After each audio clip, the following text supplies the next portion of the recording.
Hello everyone, Radhe Radhe. हम start करने वाले हैं हमारा chapter class 12th, chapter number 1, accounting for partnership firm. देखो, ये चैप्टर बहुत आसान है। ऐसा नहीं है कि ये चैप्टर मुश्किल है या तुम्हें समझने में दिक्कत आएगी। बस तुम्हें कुछ कुछ बेसिक कॉन्सेप्ट समझ के चलने हैं और क्वेश्चन प्रैक्टिस करनी है, तो तुम्हारा ये चैप्टर आराम से हो जाएगा। ठीक है, तो समझते जाना जैसे जैसे मैं समझाऊंगी। चलो, सबसे पहले हम ये देखते हैं कि अभी तक हमने क्लास 11th में क्या पढ़ा था। हमने क्लास 11th में पढ़ा था कि हम ट्रेडिंग अकाउंट बनाते थे। वहां पे हम क्या थे, सोल प्रोप्राइटर, है ना। और हम ट्रेडिंग अकाउंट बनाते थे। ट्रेडिंग अकाउंट से हमें क्या मिलता था, ग्रॉस प्रॉफिट। वो सारा का सारा ग्रॉस प्रॉफिट किस में चला जाता था, हमारे, बताओ, किसमें जाता था, पीएनएल अकाउंट में। पीएनएल अकाउंट में, और वहां से हमें क्या मिलता था, नेट प्रॉफिट। अब ये जो सारा नेट प्रॉफिट था, ये किसका होता था, ओनर का, है ना। लेकिन अब हम आ गए कहाँ, पार्टनरशिप फर्म में। पार्टनरशिप फर्म का मतलब क्या है, मेरे एक से ज्यादा पार्टनर्स हैं। एक से ज्यादा पार्टनर्स हैं तो मुझे उनके बीच में उस प्रॉफिट को क्या करना पड़ेगा, बांटना पड़ेगा। ठीक है, अभी तो पहले तो एक ही ओनर था तो सारा का सारा नेट प्रॉफिट उसका। लेकिन अभी क्या है, अभी मेरे ओनर्स हैं ज्यादा, तो वो जो नेट प्रॉफिट है, मुझे वो एक्स वाई जेड कोई और भी पार्टनर है तो उनके बीच में ये प्रॉफिट मुझे बांटना पड़ेगा। पहले इतनी बात समझ में आई कि हम ये चैप्टर पढ़ किस ले रहे हैं। पहले तो देखो, हमें अकाउंटिंग करनी है पार्टनरशिप फर्म की। पहले तो एक ही पार्टनर था, सोल प्रोप्राइटर था, तो वो अपने अकॉर्डिंग सारी रिकॉर्डिंग कर लेता था, सारा प्रॉफिट उसका होता था, सारी डिसीजन मेकिंग उसकी होती थी, सब कुछ उसका होता था। ठीक है, लेकिन अभी हमारी फर्म में पार्टनर्स बढ़ गए हैं। अब जब पार्टनर्स बढ़ गए हैं तो सब मिल के पैसा कमा रहे हैं, तो सबको पैसा मिलना चाहिए। ठीक है, तो अब हमें सबसे पहला टॉपिक यही पढ़ना है कि हमारा जो ये नेट प्रॉफिट है, ये बटेगा कैसे। The topic is profit and loss appropriation account. Appropriation का मतलब ही क्या होता है, किसी भी चीज को बांटना। अच्छा मुझे बताओ, ये जो profit and loss appropriation account है, ये किसके पॉइंट ऑफ व्यू से बनता है, फर्म के पॉइंट ऑफ व्यू से। किसके पॉइंट ऑफ व्यू से बनता है, फर्म के पॉइंट ऑफ व्यू से। मतलब फर्म का एक्सपेंस एक्सपेंस, फर्म की इनकम इनकम। मेरे को पार्टनर से कोई लेना देना नहीं है, ये किसके पॉइंट ऑफ व्यू से बन रहा है, फर्म के पॉइंट ऑफ व्यू से। फर्म के एक्सपेंस होंगे डेबिट साइड, फर्म की इनकम होगी क्रेडिट साइड। लेकिन इसके अंदर बातें केवल किन लोगों की आएगी, पार्टनर की और फर्म की। क्या किसी थर्ड पर्सन से रिलेटेड इसके अंदर बात आएगी, किसी एम्प्लॉय की रिलेटेड, किसी मैनेजर से रिलेटेड, या कोई भी एक्स वाई जेड, कोई भी third person related PNL appropriation के अंदर कभी कोई बात नहीं आती। केवल किससे रिलेटेड बात आती है, बताओ, पार्टनर से या मेरे फर्म से। और ये बनाना किसके पॉइंट ऑफ व्यू से है, फर्म के पॉइंट ऑफ व्यू से। मतलब फर्म का जो एक्सपेंस है वो डेबिट, और फर्म की जो इनकम है वो क्रेडिट। समझ आई। अभी कौन से रूल से चलता है, नॉमिनल। नॉमिनल का रूल क्या होता है, all the expenses and losses will to be debit and all the incomes and gain are to be credit. पहले इतनी बात समझ में आई। ठीक है, अब इसमें जो हमारी सबसे पहली एडजस्टमेंट होती है पीएनएल एप्रोप्रिएशन में, वो होती है हमारी नेट प्रॉफिट की रिगार्डिंग। देखो मैंने अभी बताया तुम्हें, हमने सबसे पहले क्या बनाया, ट्रेडिंग अकाउंट। ट्रेडिंग अकाउंट से क्या मिला, ग्रॉस प्रॉफिट। उस ग्रॉस प्रॉफिट को हम कहाँ लेके गए, बताओ, ग्रॉस प्रॉफिट को हम कहाँ लेके गए, पीएनएल में। ठीक है, पीएनएल में क्यों लेके जाते हैं, ग्रॉस प्रॉफिट क्या है, जो मैंने मोटा मोटी निकाला कि कितना मैंने सामान परचेज किया था, कितने पैसे का मैंने सामान परचेज किया था, कितने का सामान मैंने बेचा, उससे मुझे क्या प्रॉफिट मिला, वो ग्रॉस प्रॉफिट होता है। अब और भी तो बहुत सारे खर्चे हुए होंगे, जैसे मैंने रेंट पे किया होगा, मैंने सैलरी पे, सैलरी कौन सी सैलरी, मेरे एम्प्लॉइज की सैलरी वो पे करी होगी, मैंने कोई एडवर्टीजमेंट का खर्चा किया होगा, बहुत सारे खर्चे करे होंगे। तो वो सारे खर्चे में ग्रॉस प्रॉफिट में से क्या करती हूँ, वो सारे एक्सपेंसेस माइनस करती हूँ, तब क्या मिलता है मुझे, पीएनएल का नेट प्रॉफिट। वही तो बांटूंगी पार्टनर्स के बीच में। तो वो नेट प्रॉफिट मुझे पीएनएल एप्रोप्रिएशन के अंदर रखना होता है, क्रेडिट साइड में। ठीक है, अब ये नेट प्रॉफिट के रिगार्डिंग कुछ कैलकुलेशन होती है, पहले हम इसको समझते हैं। देखो इसमें ना ये बिफोर आफ्टर वाली कैलकुलेशन आती है, इसमें बड़े कंफ्यूज रहते हैं सारे बच्चे, पता नहीं क्यों। पहले तुम समझने की कोशिश करो बिफोर और आफ्टर का मतलब क्या होता है। देखो, ये है तुम्हारा, जस्ट सपोज, एक मिनट रुक जाओ, हाँ, ये है तुम्हारा पीएनएल। इस पीएनएल से तुमने नेट प्रॉफिट निकाला, निकाला। इस पीएनएल के नेट प्रॉफिट को तुम कहाँ लेके जाओगे, पीएनएल एप्रोप्रिएशन में। एप्रोप्रिएशन में लेके जाओगे, हाँ। अब ये जो नेट प्रॉफिट है, क्या इस नेट प्रॉफिट में से सारे एक्सपेंस माइनस हो जाने चाहिए। जो भी एक्सपेंस मेरे थर्ड पार्टी के एक्सपेंसेस हैं, थर्ड पार्टी क्या मैम, थर्ड पार्टी मतलब जो मेरे सारे बाहर के एक्सपेंसेस हैं, मेरे बिजनेस के एक्सपेंसेस हैं, जिनका मेरे पार्टनर से कोई लेना देना नहीं है, जैसे कि क्या, रेंट हो गया, इंटरेस्ट ऑन लोन हो गया, मैनेजर कमीशन हो गई, एम्प्लॉय की सैलरी हो गई, वट एवर द एक्सपेंसेस, ठीक है, वो सारे मेरे नेट प्रॉफिट में से क्या हो जाने चाहिए, माइनस हो जाने चाहिए। तभी तो पीएनएल एप्रोप्रिएशन में नेट प्रॉफिट बांटने के लिए लेके जाऊंगी। समझ आई बात। मैंने इसको कैसे समझाया था तुम्हें, कि मैं पीएनएल एप्रोप्रिएशन में नेट प्रॉफिट लेके चली गई, और मानो मैंने अपना फैक्ट्री का रेंट ही पे नहीं करा या मैंने अपनी बिल्डिंग का रेंट पे नहीं करा, तो पहले तो वही आ जाएगा। क्या आप प्रॉफिट कैसे बांट सकते हो पार्टनर्स के बीच में, पहले मैं रेंट दो।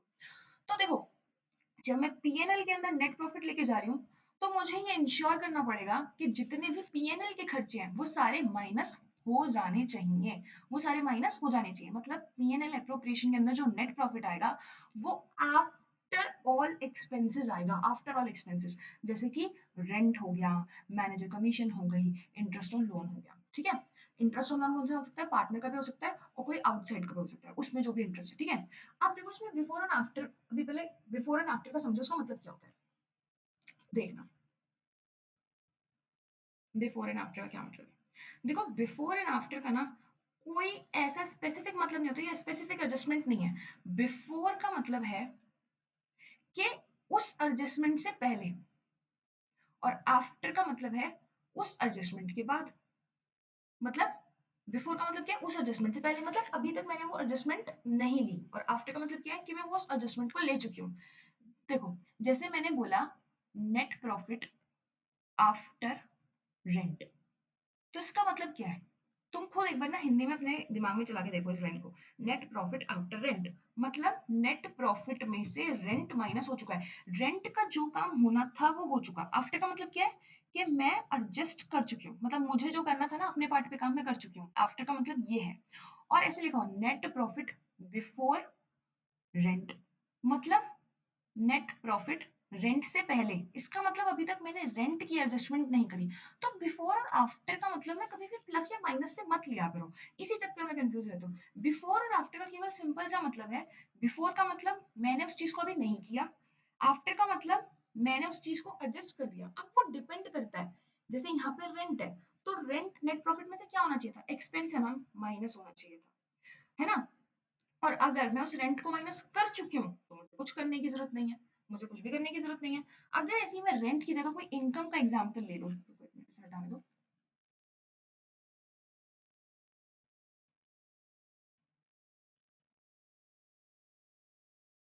एक मिनट,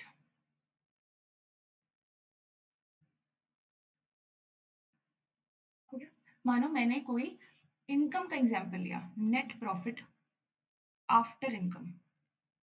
मान लो इनकम कौन सी हो सकती है, नेट प्रॉफिट आफ्टर इंटरेस्ट, इसे समझाने के लिए बोल रही हूँ। तो अभी इस इंटरेस्ट का क्या होना है इसको एक बार के लिए भूल जाओ, मेरे को बताओ आफ्टर का मतलब क्या है। नेट प्रॉफिट आफ्टर इंटरेस्ट मतलब मैं इंटरेस्ट को ले चुकी हूँ। अब वो इंटरेस्ट के नेचर के ऊपर डिपेंड करता है, मतलब ये जो इसके बाद लिखा है ना, ये इस नेचर के ऊपर डिपेंड करता है, इसका क्या होना चाहिए था। इंटरेस्ट मेरे नेट प्रॉफिट में क्या हो जाना चाहिए था, प्लस हो जाना चाहिए था, ठीक है, तो वो प्लस कर दिया। अगर लिखा होता net profit before interest, net profit, मैंने जो पहले इंटरेस्ट की बात करी ना वो इनकम वाले इंटरेस्ट की बात करी, ठीक है। नेट प्रॉफिट बिफोर इंटरेस्ट, अभी मैं इनकम वाला इंटरेस्ट बात करी, ठीक है। मुझे बताओ net profit before interest, net profit में इंटरेस्ट की इनकम मैंने अभी नहीं ली, नहीं, बिफोर का मतलब एडजस्ट नहीं करा, नहीं करा। अब तो बताओ क्या होना चाहिए, इंटरेस्ट का नेट प्रॉफिट पे क्या इम्पैक्ट होना चाहिए, इंटरेस्ट इनकम है तो ऐड हो जानी चाहिए, ठीक है। अच्छा सेम लेते हैं नेट प्रॉफिट आफ्टर इंटरेस्ट, अभी एक्सपेंस वाला है, ठीक है। मुझे बताओ net profit after interest expense, after का मतलब क्या है कि मैं एडजस्ट कर चुकी हूँ, तो मेरा नेट प्रॉफिट इंटरेस्ट एक्सपेंस के बाद है, हाँ ठीक है, नेट प्रॉफिट इंटरेस्ट एक्सपेंस के बाद ही होता है, ठीक है। लेकिन अगर मैं बोलूँ net profit before interest expense, अब बताओ नेट प्रॉफिट बिफोर, बिफोर मतलब अभी तक मैंने उसकी एडजस्टमेंट नहीं करी, तो मेरा नेट प्रॉफिट कैसा होना चाहिए, तुम खुद बताओ। इंटरेस्ट माइनस करने के बाद का होना चाहिए ना, इंटरेस्ट एक्सपेंस है उसके माइनस करने के बाद होना चाहिए, तो मुझे यहाँ पे करना पड़ेगा, माइनस करना पड़ेगा। तो इन कंक्लूजन बिफोर और आफ्टर का मतलब बस है क्या, कि मैंने उस चीज को, बिफोर का मतलब क्या, एडजस्ट नहीं किया, आफ्टर का मतलब मैं एडजस्ट कर चुकी हूँ। अब ये डिपेंड करता है कि उन बिफोर या आफ्टर के बाद क्या लिखा है, उसकी एडजस्टमेंट उस पर मैटर करती है। अभी हम आगे चलते हैं, ठीक है। तो बताओ नेट प्रॉफिट मुझे जो लेना है पीएनएल एप्रोप्रिएशन में, वो मुझे क्या माइनस करके लेना है, मतलब किसके बाद का लेना है, पीएनएल के सारे खर्चे माइनस करने के बाद का। तुम्हारे कोर्स में या तुम्हारे उसमें तीन ही रेलेवेंट है, रेंट, मैनेजर कमीशन और इंटरेस्ट ऑन लोन, ठीक है। तो मेरे ये सारे थर्ड पार्टी के खर्चे ना, रेंट मेरा बिल्डिंग का है, इसका पार्टनर से कोई लेना देना नहीं है, मैनेजर कमीशन का पार्टनर से कोई लेना देना नहीं है, इंटरेस्ट ऑन लोन का पार्टनर से कोई लेना देना नहीं है। तो ये सारे खर्चे अगर मैं नेट प्रॉफिट लिख रही हूँ यहाँ पे, तो ये मेरे को इसके अंदर से माइनस करके चलना है। अब एक और एडजस्टमेंट आती है, वो बहुत सारे क्वेश्चंस में आती है। वो एडजस्टमेंट क्या होती है? If net profit after salary, commission, interest on capital. अब मुझे एक बात तुम खुद समझो, अब फिर से आफ्टर बिफोर में कंफ्यूज मत होना। आफ्टर का मतलब क्या है? कि मैंने उसको कंसीडर कर लिया, मतलब मैं वो एडजस्टमेंट कर चुकी हूँ। Net profit after salary, commission and interest on capital. जरा ध्यान से देखो, यहाँ पे जो नेट प्रॉफिट लेना है वो कौन सा लेना है? केवल एक्सपेंसेस, पीएनएल के एक्सपेंस माइनस करने के बाद का। कौन सा नेट प्रॉफिट लेना है? पीएनएल के एक्सपेंस माइनस करने के बाद का। अभी इस नेट प्रॉफिट में से मैं दूंगी interest on capital, salary, commission, ये सब दूंगी, लेकिन वो क्या कह रहा है? ये सब मैं ऑलरेडी माइनस कर चुकी हूँ, तो यहाँ पे लिखने के लिए मुझे वापस से ऐड बैक करना पड़ेगा। मतलब ये एडजस्टमेंट मैंने गलत कर दी है ना? तो आफ्टर का मतलब क्या था कि मैं एडजस्ट कर चुकी हूँ, अब मुझे चेक करना है वो मैंने सही करा है या गलत करा है। तो यहाँ पे मुझे क्या करना पड़ेगा? इसको प्लस करना पड़ेगा, then it should be added back to the profit. लेकिन अगर यही इंटरेस्ट ऑन ड्राइंग होता, net profit after interest on drawing. अब मुझे बताओ, इंटरेस्ट ऑन ड्राइंग क्या होती है? इनकम होती है, फर्म के पॉइंट ऑफ व्यू से इनकम होती है ना। तो मुझे बताओ, इंटरेस्ट ऑन ड्राइंग क्या थी? इनकम। अब मेरा नेट प्रॉफिट जो है वो इंटरेस्ट ऑन ड्राइंग के बाद का है, मतलब सिंपल। मैं नेट जो आफ्टर का मतलब क्या था, मैं कंसीडर कर चुकी हूँ, एडजस्टमेंट कर चुकी हूँ। तो net profit interest on drawing के बाद का है, लेकिन मुझे कैसा चाहिए होता है नेट प्रॉफिट? पहले, पहले का चाहिए होता है मुझे। भी इसमें कुछ भी इंक्लूड नहीं करना है, ठीक है? तो वो मैं गलत कर चुकी हूँ, तो उसके अंदर से मेरे को वो क्या करना पड़ेगा? माइनस करना पड़ेगा। इसको रट नहीं सकते तुम कि कहाँ प्लस हो रहा है कहाँ माइनस हो रहा है, थोड़ा सा लॉजिक से चलना पड़ेगा, ठीक है? अब ऐसे ही आ जाओ, वैसे लिखा है net profit before salary, commission, interest on capital, interest on, हाँ ये सही है। मेरा जो नेट प्रॉफिट है, मेरा जो ये जो नेट प्रॉफिट है, ये जो मेरा नेट प्रॉफिट है, ये सारा बिफोर है। बिफोर सैलरी, सैलरी देने से पहले का, कमीशन देने के पहले का, जनरल जब में डालने से पहले का, इंटरेस्ट ऑन कैपिटल देने से पहले का, है ना, इंटरेस्ट ऑन ड्राइंग देने से पहले का। तो ये बात है। बिफोर और आफ्टर का क्या मतलब निकल के आ रहा है? केवल बिफोर का मतलब, बताओ, बिफोर का मतलब मैंने अभी तक वो एडजस्टमेंट नहीं करी। आफ्टर का मतलब मैं वो एडजस्टमेंट कर चुकी हूँ। अब मुझे देखना है कि वो एडजस्टमेंट ठीक हुई है, गलत हुई है, उसके अकॉर्डिंग मुझे क्या स्टेप लेना पड़ेगा, ठीक है? समझ आई इतनी बात? तो अभी तक हमने क्या सीखा कि ये जो पीएनएल का प्रॉफिट है ये कैसा आना चाहिए? पीएनएल का जो ये जो प्रॉफिट है, पीएनएल के सारे खर्चे माइनस करके आना चाहिए। उसमें तुम्हारे पास कौन कौन से हैं? रेंट, मैनेजर कमीशन और इंटरेस्ट ऑन लोन, ये माइनस करके आना चाहिए, ठीक है? समटाइम्स इंटरेस्ट ऑन लोन तुम्हारी इनकम भी हो सकती है, तो अगर वो इनकम है तो वो ऐड हो जानी चाहिए, ठीक है? अब दूसरा, यहाँ पे ये जो नेट प्रॉफिट है, अगर इसमें से तुम सैलरी दे चुके हो, कमीशन दे चुके हो, है ना, और इंटरेस्ट ऑन कैपिटल दे चुके हो, और तुमने माइनस कर दिया, तो उसको वापस से एड बैक कर दो, ठीक है? इंटरेस्ट ऑन ड्राइंग ऐड है तो उसको लेस कर दो, क्योंकि हमें सारा प्रॉफिट पहले का चाहिए, ठीक है? और अगर बिफोर लिखा है तो कुछ करने की जरूरत नहीं, सारा प्रॉफिट ये बिफोर ही होता है। चलो आगे चलते हैं। पहले की बात समझ में आई? पहले नेट प्रॉफिट वाली बात समझ में, ये इंपॉर्टेंट था। चलो नेट प्रॉफिट के बाद चलते हैं। इंटरेस्ट ऑन कैपिटल देना है, यस आने, बट हाँ कौन सी पे लगता है interest on capital? Opening capital पे, ठीक है?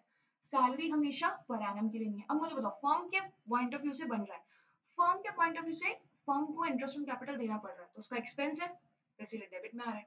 सैलरी भी फर्म का एक्सपेंस है, इसलिए डेबिट में आ रहा है। कमीशन भी फर्म का एक्सपेंस है, इसीलिए डेबिट में आ रहा है। समझ आई बात? इंटरेस्ट ऑन ड्राइंग कौन देता है? पार्टनर देते हैं फर्म को। कौन देते हैं? पार्टनर देते हैं फर्म को। जो भी वो पैसा निकाल रहे हैं उसके अगेंस्ट में वो इंटरेस्ट देते हैं फर्म को, तो वो उनकी क्या है? इनकम, इसीलिए वो कहाँ आ गई? क्रेडिट में। बात समझ आई? क्योंकि फर्म की इनकम है। अच्छा, इसमें ना तुम्हारा रिवर्स चलता है। अगर फर्म का एक्सपेंस, तो पार्टनर की क्या होगी? इनकम, है ना? और अगर फर्म की इनकम, तो पार्टनर का क्या होगा?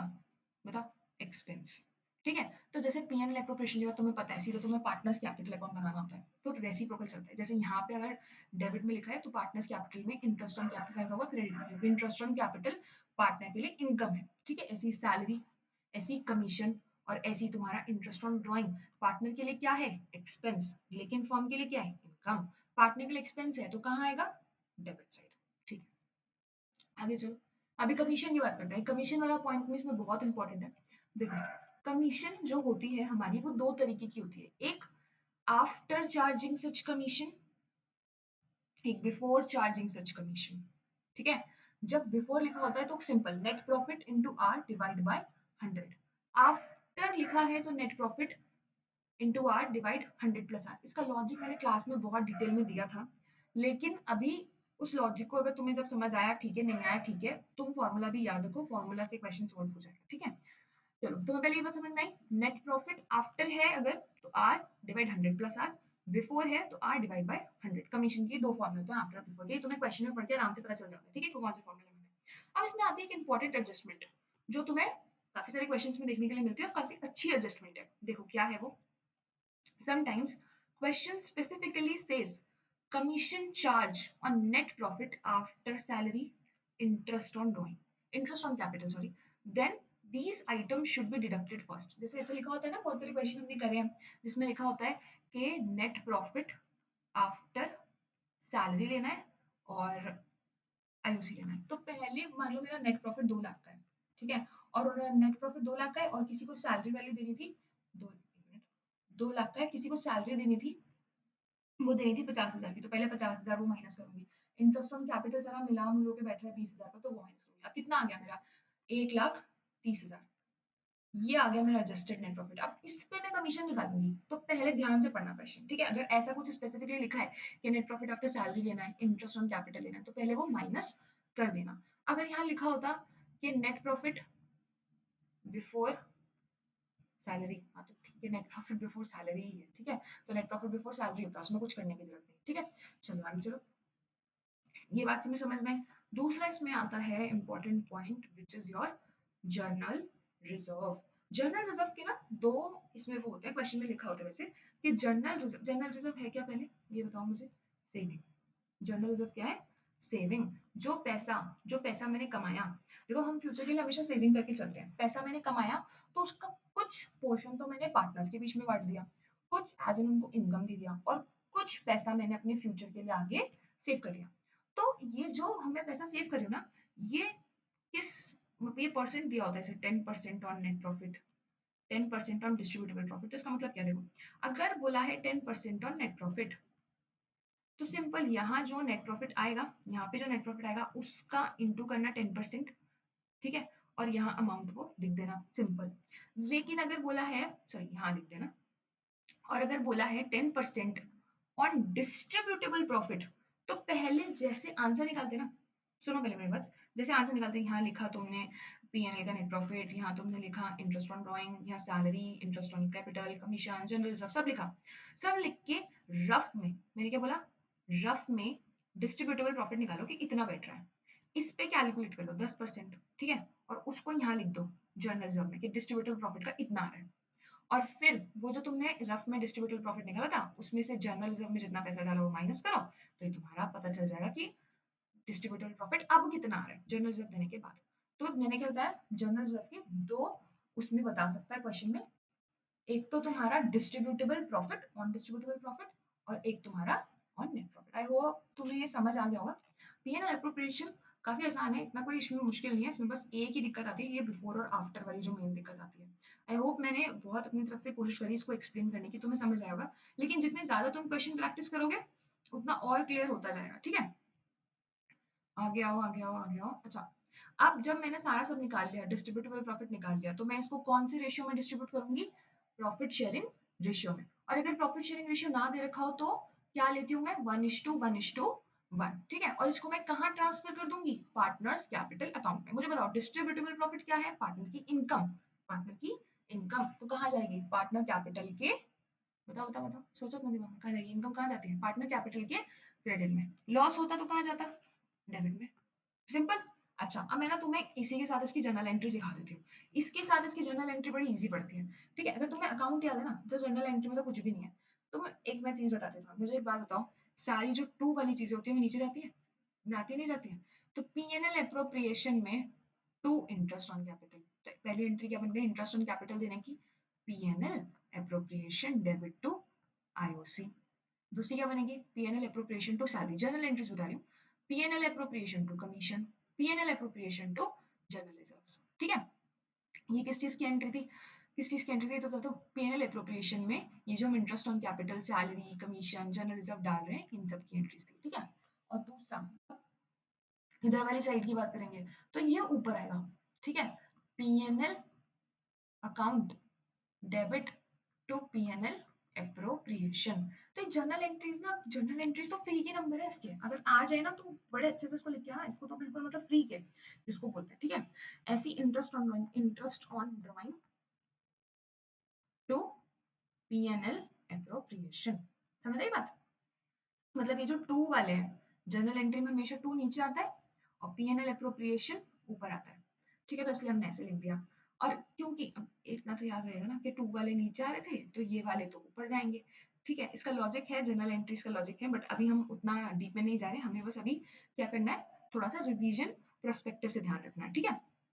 आगे चलते हैं, आगे आगे आगे आगे। हाँ, अब एक टॉपिक था तुम्हारा, in case of no partnership deed. अगर हमारे पास पार्टनरशिप डीड नहीं है ना, हमने पार्टनरशिप डीड नहीं बना रखी है, तो और कोई डिस्प्यूट विस्प्यूट हो गया, या फिर क्वेश्चन में मतलब गिवन नहीं है तुम्हें पार्टनरशिप डीड, तो क्या आईओसी मिलेगा? नहीं। आईओडी मिलेगा? नहीं। Interest on loan, interest on loan, interest on loan कौन सा, जो पार्टनर ने फॉर्म कर दिया, ठीक है। तो उस पे कितना मिलेगा? 6%, 6% का इंटरेस्ट मिलेगा पूरे साल का। क्या सैलरी कमीशन मिलेगी? नहीं। और प्रॉफिट शेयर कौन से रेशियो में होगा? इक्वली। समझ आई बात? Very good. आगे चलो, टॉपिक नंबर 2।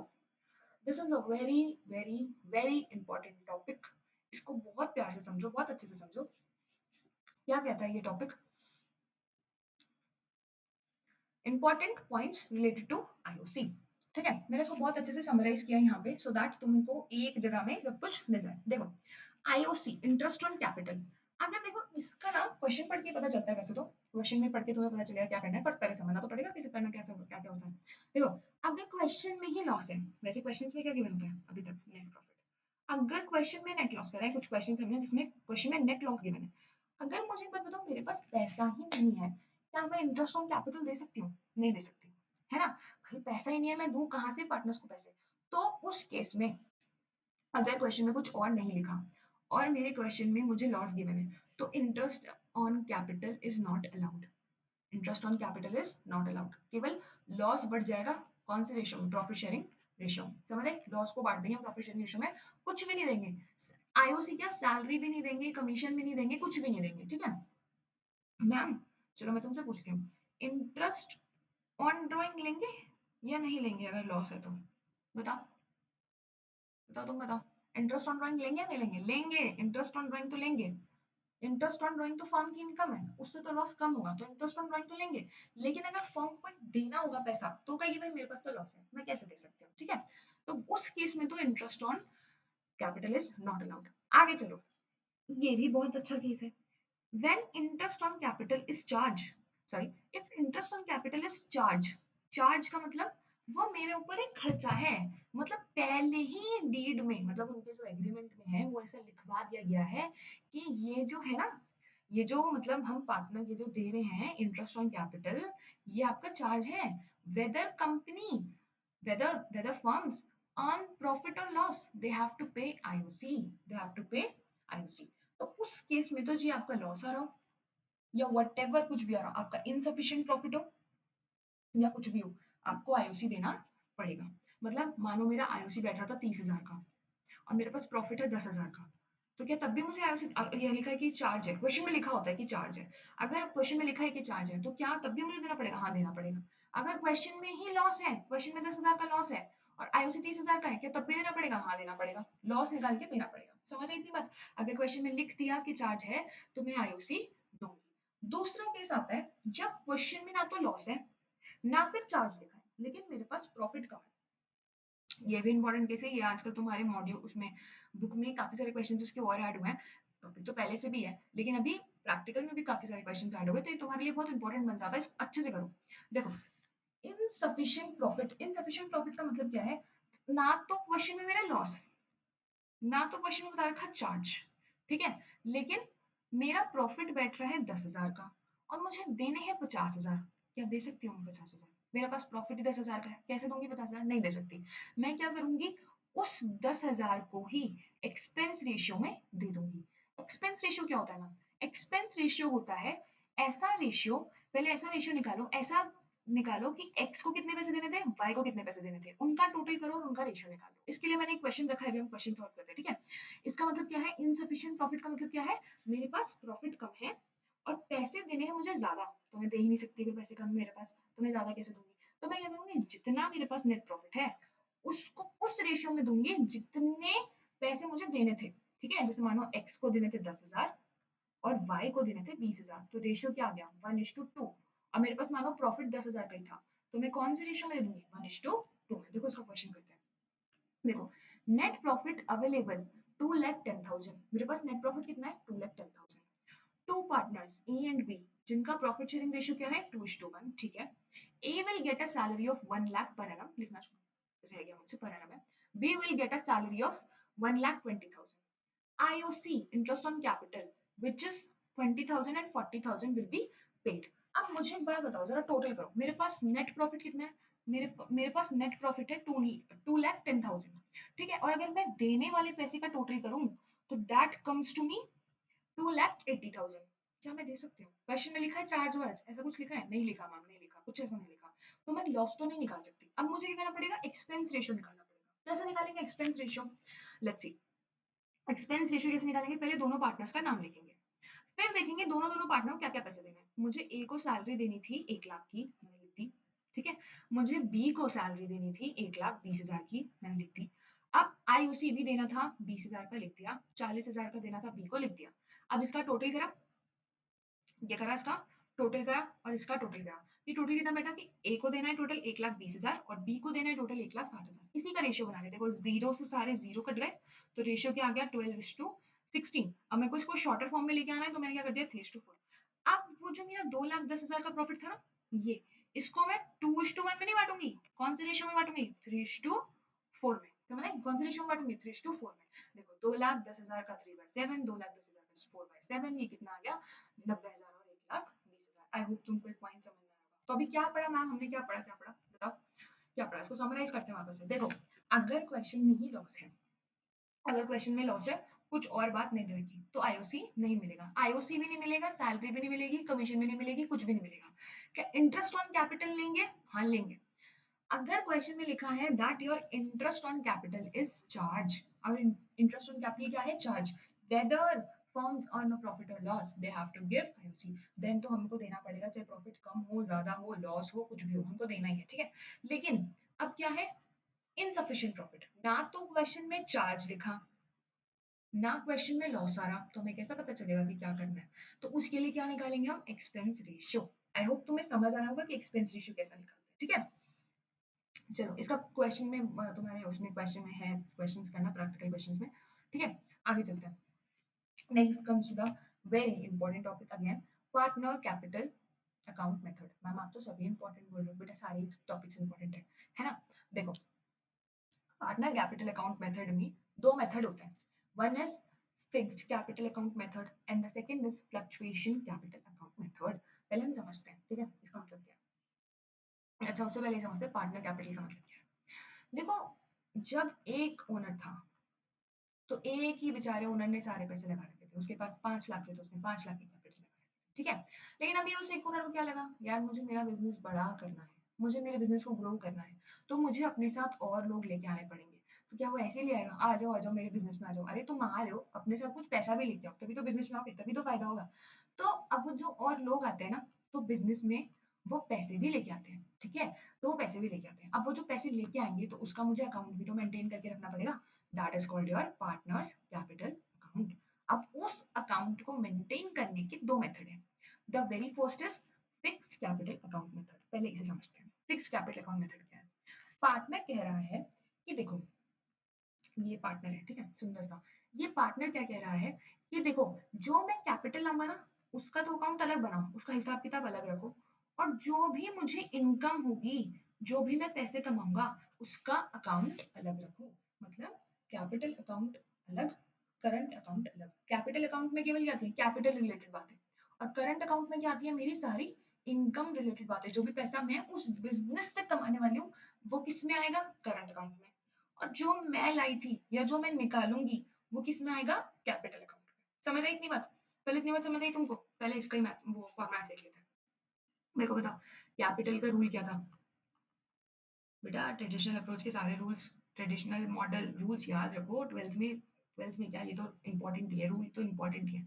बताओ कैपिटल का रूल क्या होता है, बढ़ती है तो क्रेडिट, कम होती है तो डेबिट।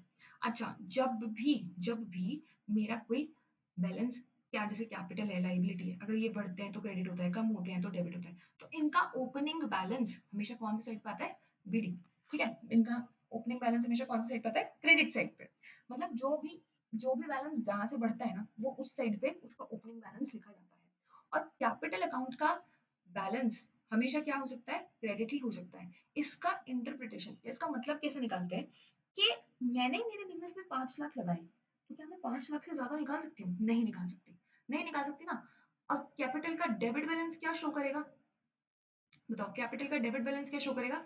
कि इतने, मतलब उतने पैसे उस पार्टनर को लेने हैं। ठीक है, समझ आई तुमको? अगर उसने लगाए 5 लाख है, तो 5 लाख, तुम खुद बताओ, तुम्हारी फर्म में कोई 5 लाख लेके आए, तो 6 लाख कैसे ले जाएगा? जबकि उसका कैपिटल अकाउंट अलग बन रहा है। मैं इनकम की बात नहीं कर रही, इनकम में तो लेके जा सकता है, लेकिन क्या कैपिटल में लेके जा सकता है? नहीं, कैपिटल में नहीं लेके जा सकता। भाई तू 5 लाख लेके आया है, तो 5 लाख तक तो लेके जा सकता है। इनकम जो होगी उसका तो अलग बन रहा है हिसाब किताब, है ना? तो इसीलिए इसका कभी भी डेबिट बैलेंस नहीं होता। जितना पैसे लेके आए उतना ही लेके जा सकते हो, उससे ज्यादा नहीं निकाल सकते।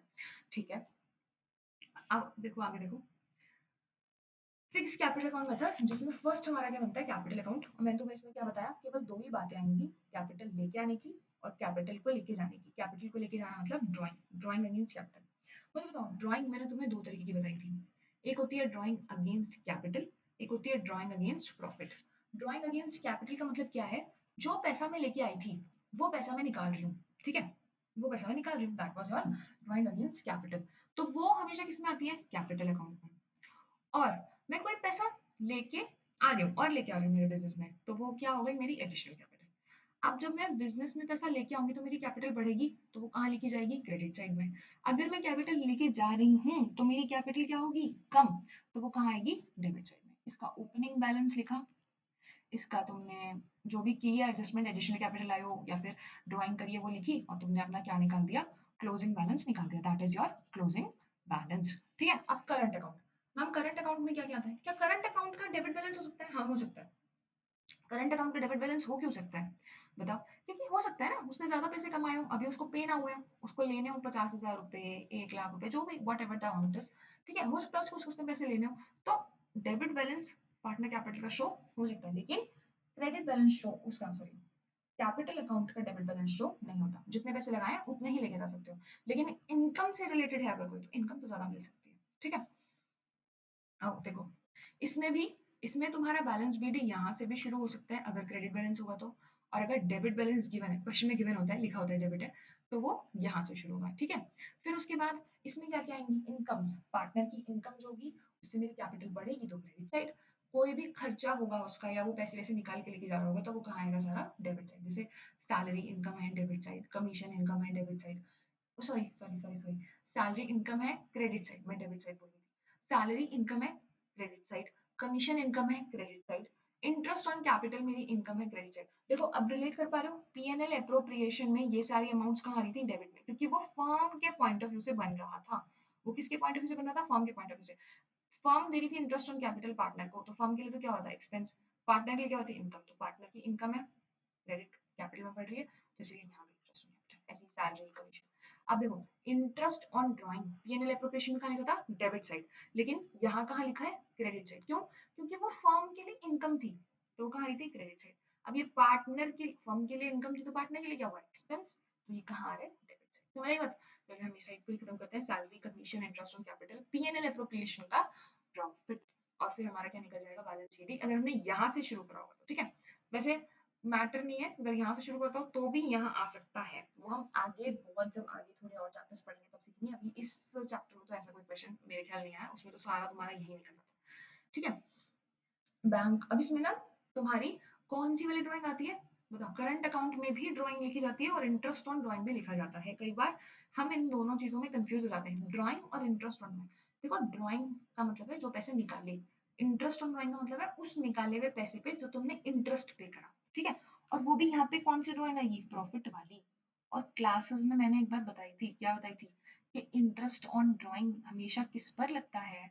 ड्राइंग अगेंस्ट प्रॉफिट पे लगता है। ठीक है, ये सारी बता दी। पीएनएल एप्रोप्रिएशन का लॉस आ गया, सारा मैटर लिख के हम क्या निकाल देंगे? इसका क्लोजिंग बैलेंस निकाल देंगे। Let's forward to second method. Second method is your fluctuation capital account method. Partner में ना मेरे बस की नहीं है इतना, तुम कैपिटल अलग संभालो, करंट अलग संभालो, तुम एक ही अकाउंट बना लो, एक ही अकाउंट का बना लो और उसी के अंदर जो पैसा मिला है आप वो लिख लो, जो तुम मुझे दोगे वो लिख लो, जो मैं निकालूंगा वो लिख लो, और जो कुछ भी सारी बात मतलब एक ही अकाउंट में लिख लो। मतलब ये इन दोनों का क्या है, मिक्सचर, कैपिटल भी है और करंट भी है, और उसमें एक ही अकाउंट बनता है, कौन सा, पार्टनर्स कैपिटल अकाउंट। रूल तो सेम ही चलेगा, कैपिटल बढ़ेगी तो क्रेडिट, कम होगी तो डेबिट।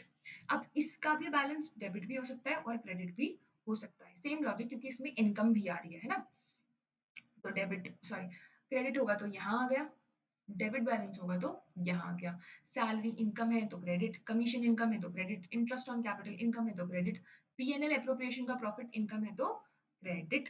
दूसरा, अगर कोई कैपिटल में लेके आई तो उससे मेरी कैपिटल बढ़ेगी तो वो भी एडिशनल कैपिटल क्रेडिट में आ गई। ऐसी अब यहाँ पे दोनों ड्राइंग आती है, ये इंपॉर्टेंट है। इस वाले पार्टनर कैपिटल अकाउंट में जो फ्लक्चुएशन मेथड से बनता है, यहाँ पे दोनों ड्राइंग आती है, ड्राइंग अगेंस्ट प्रॉफिट भी आता है और ड्राइंग अगेंस्ट कैपिटल भी आता है। लेकिन इंटरेस्ट ऑन, और इंटरेस्ट ऑन ड्राइंग पे आता है, इंटरेस्ट ऑन ड्राइंग केवल किस पे लगता है, ड्राइंग अगेंस्ट प्रॉफिट, ठीक है। और फिर पीएनएल एप्रोप्रिएशन का लॉस होगा तो वो आ जाएगा, और फिर हम क्या निकाल देंगे, क्लोजिंग बैलेंस निकाल देंगे। समझ आई बात।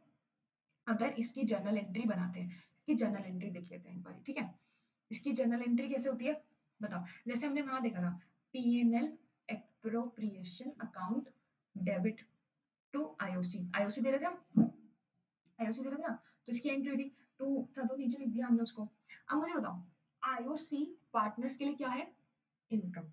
अब ये पीएनएल एप्रोप्रिएशन में जो आईओसी हमने लिखी है, ये बेसिकली हमने क्यों लिखी है, क्योंकि हम दे रहे हैं, बांट रहे हैं, इसको दे रहे हैं, दे किसको रहे हैं, पार्टनर को। तो जब पार्टनर को देंगे तो पार्टनर की कैपिटल बढ़ जाएगी, पार्टनर की कैपिटल बढ़ जाएगी, पार्टनर की कैपिटल बढ़ेगी तो कहाँ लिखेंगे, क्रेडिट साइड, कहाँ लिखेंगे, क्रेडिट साइड। और कहाँ लिखेंगे मुझे तो क्रेडिट साइड, तो पार्टनर्स कैपिटल अकाउंट। और ये आईओसी पहले मैं इसको क्रेडिट कर चुकी हूँ, तो क्या होगा इसका डेबिट, सॉरी सॉरी टू लिख दिया, आईओसी डेबिट टू, ये दो एंट्री है, पहली एंट्री होती है पीएनएल एप्रोप्रिएशन में डालने की, दूसरी एंट्री होती है पीएनएल एप्रोप्रिएशन से पार्टनर्स कैपिटल अकाउंट में डालने की, ठीक है। पहले मैंने पीएनएल एप्रोप्रिएशन में आईओसी दिया और फिर उस आईओसी को मैंने पार्टनर को दिया, ठीक है, समझ आ गई बात। IOC to partners capital account, अगर मेरा फ्लक्चुएशन है तो पार्टनर्स कैपिटल अकाउंट आएगा, और अगर फिक्स्ड है तो कौन सा आएगा, करंट अकाउंट। कोई भी इनकम मिलेगी तो करंट अकाउंट आएगा ना, और अगर उस पार्टनर की इनकम कम हो रही होगी, अगर उस पार्टनर की इनकम कम हो रही होगी तो अपोजिट एंट्री, तो मेरा पार्टनर्स कैपिटल अकाउंट कम हो रहा है, पार्टनर्स कैपिटल अकाउंट कम होगा, जैसे मानो इंटरेस्ट ऑन ड्राइंग। बताओ जरा, पीएनएल एप्रोप्रिएशन में डालने की एंट्री क्या होती है, इंटरेस्ट ऑन ड्राइंग की, interest on drawing debit to PNL appropriation, PNL appropriation. अब ये क्या थी, पीएनएल एप्रोप्रिएशन में डालने की एंट्री, ठीक है, समझ आई थी बात। अब ये मुझे किसको देना है, लेना है, किसके थ्रू, किसका मैटर है, पार्टनर का, पीएनएल एप्रोप्रिएशन का हो गया, पार्टनर का। पार्टनर के लिए इंटरेस्ट ऑन ड्राइंग क्या है मैम, एक्सपेंस, एक्सपेंस है, एक्सपेंस है तो पार्टनर की क्या होगी, कम होगी कैपिटल, कम होगी ना, तो पार्टनर की कैपिटल कहाँ लिखेंगे, डेबिट साइड, तो partners capital account debit to interest on drawing, समझ आई। और यही ये कैपिटल अकाउंट कब लिखते हैं, जब फ्लक्चुएशन मेथड हो। अगर फिक्स्ड कैपिटल अकाउंट मेथड चल रहा है तो कौन सा काम आता है, करंट अकाउंट। समझ आ गई जनरल एंट्रीज, बस ऐसे ही करनी है। अगर तुम्हारा सैलरी वैलरी का होगा तो वो तो आईओसी की तरह सेम हो जाएगा, मतलब इनकम की एक तरीके की एंट्री, एक्सपेंस की एक तरीके की एंट्री, ठीक है। एंट्रीज तो बिल्कुल फ्री नंबर है, बिल्कुल कुछ नहीं है एंट्री में, सिंपल। अगर तुमको अकाउंट समझ में आ गया ना तो एंट्री तो बहुत प्यार से समझ में आ जाती है, इसलिए पहले अकाउंट्स पढ़ा करो, एंट्री उससे बहुत आराम से बन जाती है इसमें, ठीक है। चलो अब हम आगे चलते हैं, ये हो गया हमारा, हाँ, पार्टनर्स कैपिटल अकाउंट मेथड हो गया। चलो नेक्स्ट चलते हैं, calculation of interest on capital. Next topic कौन सा है, calculation of interest on capital. हम इसके अगर क्वेश्चन करने होंगे तो कभी बाद में कर लेंगे, अभी पहले हम रिवीजन कर लेते हैं, ठीक है। Calculation of interest on capital, interest on capital, तुम्हें बताया था मैंने, इंटरेस्ट ऑन कैपिटल हमेशा किस पे लगता है, ओपनिंग कैपिटल पे। तो जब भी मुझे इंटरेस्ट ऑन कैपिटल निकालना है ना, तो पहले मुझे ये मेक श्योर करना पड़ेगा कि मेरे पास ओपनिंग कैपिटल हो, ठीक है। अब ओपनिंग कैपिटल का एक मस्त सा फॉर्मूला होता है जो तुम क्लास 11 से पढ़ते आ रहे हो, और मैंने तुम्हें कहा था इसको रटने की तो जरूरत है ही नहीं, इसको तो ऐसे ध्यान रखा करो कि तुम्हारा बिजनेस चल रहा है, क्या क्या उसमें काम हुआ होगा। सबसे पहले साल शुरू हुआ होगा तो तुम्हारे पास ओपनिंग कैपिटल आई होगी, है ना। सबसे पहले साल शुरू होगा तो तुम्हारे पास ओपनिंग कैपिटल आई होगी। जैसे जैसे साल बढ़ा होगा तो या तो तुमने पैसा लगाया होगा या तो पैसा तुमने निकाला होगा। अगर लगाया तो तुम्हारी एडिशनल कैपिटल, तो कैपिटल बढ़ गई तो ऐड कर दी। अगर पैसे निकाले तो कैपिटल कम हो गई तो माइनस कर दिया। और अगर जो जो भी पैसा तुमने कमाया वो तुमने उसके अंदर ऐड कर दिया होगा तो वो प्रॉफिट होगा। और ये सब करके तुम्हें क्या मिल गई, क्लोजिंग कैपिटल। अगर इसको एक नॉर्मल वे में समझे तो मेरे पास 5 रुपए थे, 2 रुपए और मिल गए, 1 रुपए खर्च कर दिए, 1 रुपया कमा लिया। तो बताओ साल के एंड में मेरे पास कितने पैसे बचे, 7 रुपए, एक से एक तो कट गया, तो कितने पैसे बचे, 7 रुपए। समझ आई। तो वही सेम यहाँ चल रहा है। साल की शुरुआत में कितने पैसे थे, ओपनिंग कैपिटल, उसके अंदर मैंने ऐड किया कितने और पैसे लगाए, उसके अंदर ऐड किया कितने पैसे कमाए और माइनस कर दिया ड्रॉइंग, इससे क्या मिल गई, क्लोजिंग कैपिटल। मैं ये फॉर्मूला सबसे पहले इसलिए पढ़ाती हूँ क्योंकि अगर तुम जो हम स्टेटमेंट बनाते हैं ना नीचे ओपनिंग कैपिटल वाली, अगर वो भूल गए और अगर तुम्हें ये फॉर्मूला याद है तो इसके साइन इधर उधर घुमा के तुम ओपनिंग कैपिटल का फॉर्मूला निकाल सकते हो। कैसे निकाल सकते हो, ये फॉर्मूला तो याद रह जाता है। अब अगर मुझे इस फॉर्मूले से क्या निकालना है, ओपनिंग कैपिटल का फॉर्मूला निकालना है, तो कैसे निकालूंगी, ओपनिंग कैप, देखो कैसे करेंगे, इसी फॉर्मूले से समझते हैं। साइन एक्सचेंज करने आते हैं ना, ओपनिंग कैपिटल को इधर ही छोड़ दो, एडिशनल कैपिटल को उधर लेके जाओगे, प्लस में है तो माइनस में जाएगी, प्रॉफिट प्लस में है तो माइनस में जाएगा, ड्राइंग माइनस में है तो प्लस में जाएगी। बेसिकली रिवर्स कर देंगे, जो इनकम मैंने कमाई उसको मैं माइनस कर दूंगी, क्योंकि मुझे पैसे कब लेके आने हैं, साल की शुरुआत में। कोई पैसा अगर मैंने खर्च करा साल के दौरान और मुझे शुरू में चाहिए तो मैं उस खर्चे को जोड़ लूंगी, तभी तो पता चलेगा शुरुआत में पैसे कितने थे। शुरुआत में 10 रुपए थे, 5 रुपए खर्च कर दिए, है ना, तो एंड में कितने बचे होंगे, 5 रुपए। तो स्टार्टिंग में पहुंचना है तो जो भी खर्चा करे उसको ऐड करना पड़ेगा, और जो भी इनकम कमाई है उसको हटाना पड़ेगा, तभी तो पता चलेगा कि स्टार्टिंग में पैसे कितने थे। ठीक है।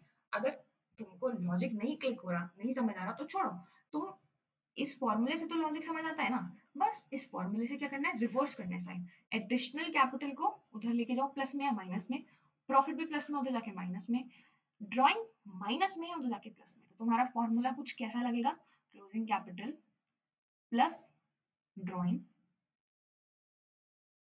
Minus profit minus additional capital. तो तुम देखो, जो मेरा खर्चा था, मतलब ड्राइंग काइंड ऑफ मेरी एक्सपेंस थी ना, तो वो मैंने प्लस करा, और जो मेरी इनकम थी प्रॉफिट और एडिशनल कैपिटल वो मैंने माइनस कर दी। ठीक है। तो अब इसमें भी ये पहले बेसिक फॉर्मूला समझ आया, अब देखते हैं कि बेसिकली हमें इसमें करना क्या है। ठीक है। अब जब हमें ओपनिंग कैपिटल निकालनी होती है तो हमारे पास ना दो मेथड होते हैं, दो मेथड। एक होता है फिक्स्ड कैपिटल, अगर हमारी कैपिटल फिक्स्ड है तो कैसे निकलेगी ओपनिंग कैपिटल, और अगर हमारी कैपिटल फ्लक्चुएशन वाली है तो कैसे निकलेगी। अभी हम ऊपर पढ़ के आए ना कि कैपिटल फिक्स्ड है तो कैसे बनेगा, फ्लक्चुएशन है तो कैसे बनेगा, तो वो वही बता रहे हैं कि अगर ओपनिंग कैपिटल भी निकालनी है तो उसके लिए भी दो मेथड्स हैं। अगर फिक्स्ड कैपिटल है तो अलग तरीके से, और फ्लक्चुएशन कैपिटल अलग तरीके से, बस इसका लॉजिक वही वाले टॉपिक से तुम्हारा हो जाएगा। मुझे बताओ, फिक्स्ड कैपिटल में, फिक्स्ड कैपिटल में हम जो कैपिटल अकाउंट में बात करते थे वो केवल दो चीजों की करते थे, कौन कौन सी दो चीजों की बात करते थे बताओ, ड्राइंग की और एडिशनल कैपिटल की। तो जब भी मैं फिक्स्ड कैपिटल अकाउंट में ओपनिंग कैपिटल निकालूंगी, क्या बोला मैंने, जब भी मैं फिक्स्ड कैपिटल में ओपनिंग कैपिटल निकालूंगी तो केवल उन्हीं दोनों की एडजस्टमेंट करनी है। तो क्या करना है, closing capital plus drawing, drawing के एक्सपेंस, एक्सपेंस प्लस होगा, और एडिशनल कैपिटल क्या है, काइंड ऑफ मेरा इनकम, तो वो मैंने लेस कर दिया। लॉजिक से ध्यान रखना। ठीक है। तो क्लोज, इसमें दो ही चीजें आएंगी बस, क्योंकि ये कौन सा है, फिक्स्ड कैपिटल अकाउंट मेथड। और सारी चीजें तो कहाँ जा रही होंगी, करंट में जा रही होंगी ना, तो उसका इसमें कोई रिलेशन नहीं है। तो closing capital plus drawing minus additional capital, तो ये मुझे क्या मिल गई, अरे देखो मैंने ओपनिंग यहाँ पे क्लोजिंग लिख दिया,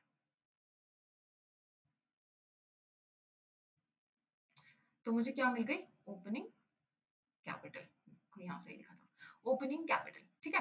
तो ये मुझे क्या मिल गई, ओपनिंग कैपिटल। अब इस पे क्या लगा दूंगी मैं, आईओसी का परसेंटेज, मान 10% है तो मुझे पता चल जाएगा मेरी आईओसी कितनी है। समझ आए। अब बात करते हैं दूसरे वाले मेथड की, which is very important, fluctuation capital account method.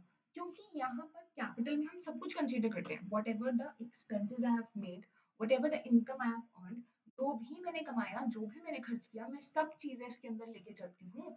तो इसीलिए मुझे ओपनिंग कैपिटल निकालने के भी वो सारी चीजें कंसीडर करनी पड़ेंगी। तो अगर इसका सिंपल सा फॉर्मूला बताऊँ ना, तो जितने भी एक्सपेंस, जैसे तुम्हारे पैसे कम हो रहे हैं उसको तुमको ऐड करना है, और जिनसे तुम्हारे पैसे बढ़ रहे हैं यानी कि इनकम, उनको तुमको लेस करना है। इसका अच्छा वाला फॉर्मेट देखते हैं जिसमें पूरा detail statement of calculation of opening capital in fluctuation capital method, particular amount.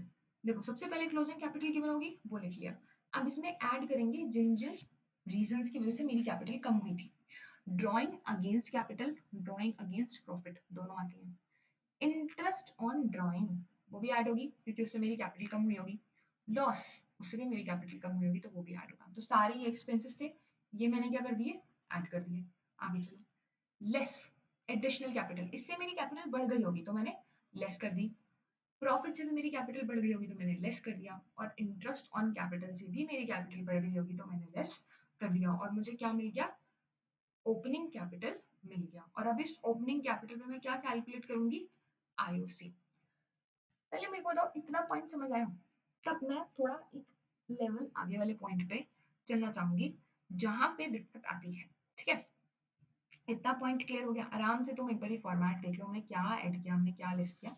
2 minute लेके फॉर्मेट देख लो। ठीक है, सारे एक्सपेंसेस हमने ऐड किए, सारी इनकम्स हमने लेस कर दी। समझ आई? अब जरा ध्यान से मेरी बात को सुनना। मुझे एक बात बताओ, मैंने टॉपिक क्या पढ़ाना शुरू किया था, इंटरेस्ट ऑन कैपिटल। हाँ हाँ, इंटरेस्ट ऑन कैपिटल मुझे किस पे निकालना था मैम, ओपनिंग कैपिटल पे।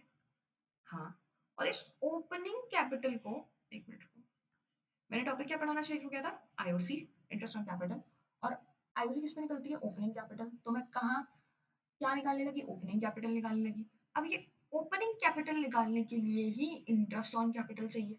अरे ये कैसे हो सकता है, हमारे पास तो इंटरेस्ट ऑन कैपिटल था ही नहीं, हमारे पास इंटरेस्ट ऑन कैपिटल था ही नहीं, तभी तो हम ओपनिंग कैपिटल निकाल रहे हैं कैलकुलेट करने के लिए।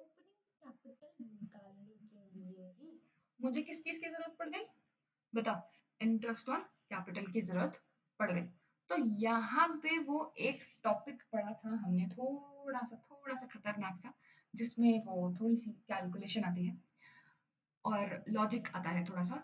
वो अब आई होप कि तुम्हें अब क्लिक हुआ होगा जब तुम सारा ले में पढ़ते हुए आए हो कि वो हम क्यों पढ़ रहे थे।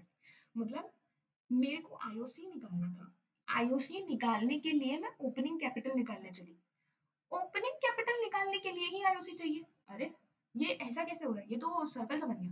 मतलब पहले मुझे आईओसी चाहिए था तो आईओसी के लिए ओपनिंग कैपिटल पे, ओपनिंग कैपिटल निकालने के लिए ही आईओसी चाहिए, तो ये कैसे निकलेगी।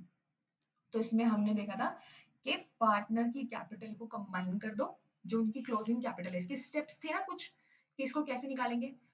पार्टनर की जो क्लोजिंग कैपिटल, मान लो उसमें 2 पार्टनर्स है जैसे एक्स और वाई, तो पार्टनर की क्लोजिंग कैपिटल को क्या कर दो, कंबाइन कर दो, पार्टनर की क्लोजिंग कैपिटल को कंबाइन कर दो। इसमें से जो तुम्हारा प्रॉफिट है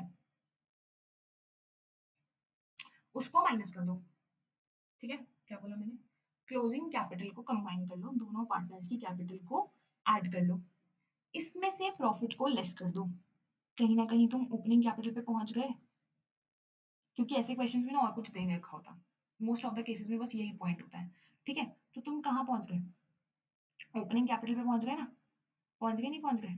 लेकिन एक और बात बताओ, अब मैंने ना टोटलिंग में कर लिया काम, मतलब मैंने क्लोजिंग कैपिटल में से प्रॉफिट लेस करा तो मैं किस पे आ गई, ओपनिंग कैपिटल पे। और इस ओपनिंग कैपिटल में इस, मतलब मैंने टोटल में करा अभी, क्लोजिंग कैपिटल दोनों की हट गई, मानो इसकी थी 1 लाख और इसकी थी 3 लाख, तो 4 लाख मेरी ओपनिंग कैपिटल थी, और मुझे टोटल प्रॉफिट गिवन होगा उस क्वेश्चन में। ठीक है, अभी तक जिसका कोई डिस्ट्रीब्यूशन वगैरह नहीं होगा, मान लो वो प्रॉफिट गिवन है तो मैंने उसमें से वो प्रॉफिट माइनस कर दिया, तो मुझे कंबाइंड क्या पता चली, कंबाइंड ओपनिंग कैपिटल पता चल गई। अब उस कंबाइंड ओपनिंग कैपिटल पे मैं क्या निकालूंगी, बताओ, कंबाइंड ओपनिंग कैपिटल पे मैं क्या निकालूंगी मैम, कंबाइंड ओपनिंग कैपिटल पे मैं आईओसी निकालूंगी दोनों का। ठीक है, उस कंबाइंड ओपनिंग कैपिटल पे मैं दोनों का आईओसी निकालूंगी। मानो मेरी कंबाइंड ओपनिंग कैपिटल आ रही है 3 लाख। ठीक है, मेरी कंबाइंड ओपनिंग कैपिटल कितनी आ रही है, 3 लाख। अब मुझे ये नहीं पता कि एक्स की कितनी है, वाई की कितनी है। ठीक है, तो ठीक है, उसको छोड़ो, नहीं पता तो कोई बात नहीं। अब उस 3 लाख पे मैंने आईओसी निकाल लिया, तो आईओसी बैठा, मानो 10% था मेरा आईओसी, ओपनिंग कैपिटल पे निकाला तो 30,000 बैठ गया। 30,000 बैठ गया, ठीक है मैम, ठीक है। अब 3 लाख में से 30,000 ये तुम्हारा, सॉरी, ये 30,000 क्या बेटा तुम्हारा आईओसी। अब इस प्रॉफिट में से ये मेरे को बताओ, जब हम डिस्ट्रीब्यूटेबल प्रॉफिट निकालते हैं तो कैसे निकालते हैं? प्रॉफिट में से माइनस करते हैं आईओसी। यहाँ पे ये आईओसी होता है ना, और प्रॉफिट में से आईओसी लाते हैं तभी तो हमें डिस्ट्रीब्यूटेबल प्रॉफिट पता चलता है। तो प्रॉफिट में से आईओसी माइनस कर दिया तो मुझे क्या मिल जाएगा? Distributable profit. अब वो जो डिस्ट्रीब्यूटेबल प्रॉफिट आएगा वो किस रेशियो में बटेगा? जो पीएसआर दे रखा होगा। अब वो जो पीएसआर में बटेगा उस प्रॉफिट को मैं यहाँ लिख दूंगी, और अगर और भी कुछ क्वेश्चन में है, drawing against capital, drawing against profit, वो सब लिख के, वो सब लिख के मैं क्या निकाल लूंगी? दोनों की अलग अलग ओपनिंग कैपिटल अब निकाल लूंगी, क्योंकि अब मुझे प्रॉफिट पता चल गया किसको कितना प्रॉफिट मिला। पहले तो मुझे प्रॉफिट भी नहीं पता था, क्योंकि मैं प्रॉफिट भी कैसे बांटूं, नहीं बांट सकती थी ना। ओपनिंग कैपिटल पे जब तक निकालूंगी नहीं तब तक डिस्ट्रीब्यूटेबल, जब तक मैं आईओसी निकालूंगी तब तक डिस्ट्रीब्यूटेबल प्रॉफिट भी नहीं निकलेगा। समझ आई बात? इसका ना मैं तुम्हें क्वेश्चन कराऊंगी अभी, पहले तुम जरा कॉन्सेप्ट समझो। समझ आई?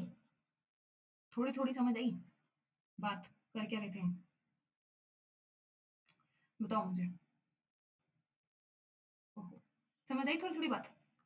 मतलब मैं को आईओसी निकालना था, मेरे को आईओसी निकालना था, आईओसी निकालना था ओपनिंग कैपिटल पे, लेकिन ओपनिंग कैपिटल निकालने के लिए ही किसकी जरूरत पड़ गई? आईओसी की जरूरत पड़ गई। ठीक है, तो अब मैं क्या करूं, इस आईओसी को मैं कैसे निकालूं? तो इस आईओसी को निकालने का केवल एक ही तरीका है। इस आईओसी को निकालने का केवल क्या तरीका है कि पहले ना जो दो पार्टनर्स हैं उनकी कैपिटल को कंबाइन कर लो। ठीक है, तुम दोनों की कैपिटल क्या कर लो? कंबाइन कर लो। एक्स और वाई की कैपिटल कंबाइन करी, उसमें से लेस करो टोटल प्रॉफिट, जितना भी प्रॉफिट था उसमें ऐड कर दो, क्योंकि उस प्रॉफिट में सब कुछ इंक्लूडेड होगा पहले से, क्योंकि प्रॉफिट में से ही तो हम देते हैं, चाहे आईओसी दें चाहे कुछ भी दें, प्रॉफिट में से तो देते हैं, तो उस प्रॉफिट में सब कुछ इंक्लूडेड होगा। तो एक्स वाई की क्लोजिंग कैपिटल थी, उसमें से प्रॉफिट माइनस कर दो तो क्या मिल जाएगी? कंबाइंड ओपनिंग कैपिटल, मतलब दोनों की मिला के इतनी कैपिटल है, तो दोनों की मिला के इतनी कैपिटल है, तो उसमें मुझे क्या पता चल गया? आईओसी, कि इतना आईओसी बैठ रहा है, दोनों का इतना आईओसी बैठ रहा है। अब मैंने उस टोटल प्रॉफिट में से वो आईओसी माइनस करा तो मुझे क्या पता चला? प्रॉफिट। मुझे क्या पता चला? प्रॉफिट।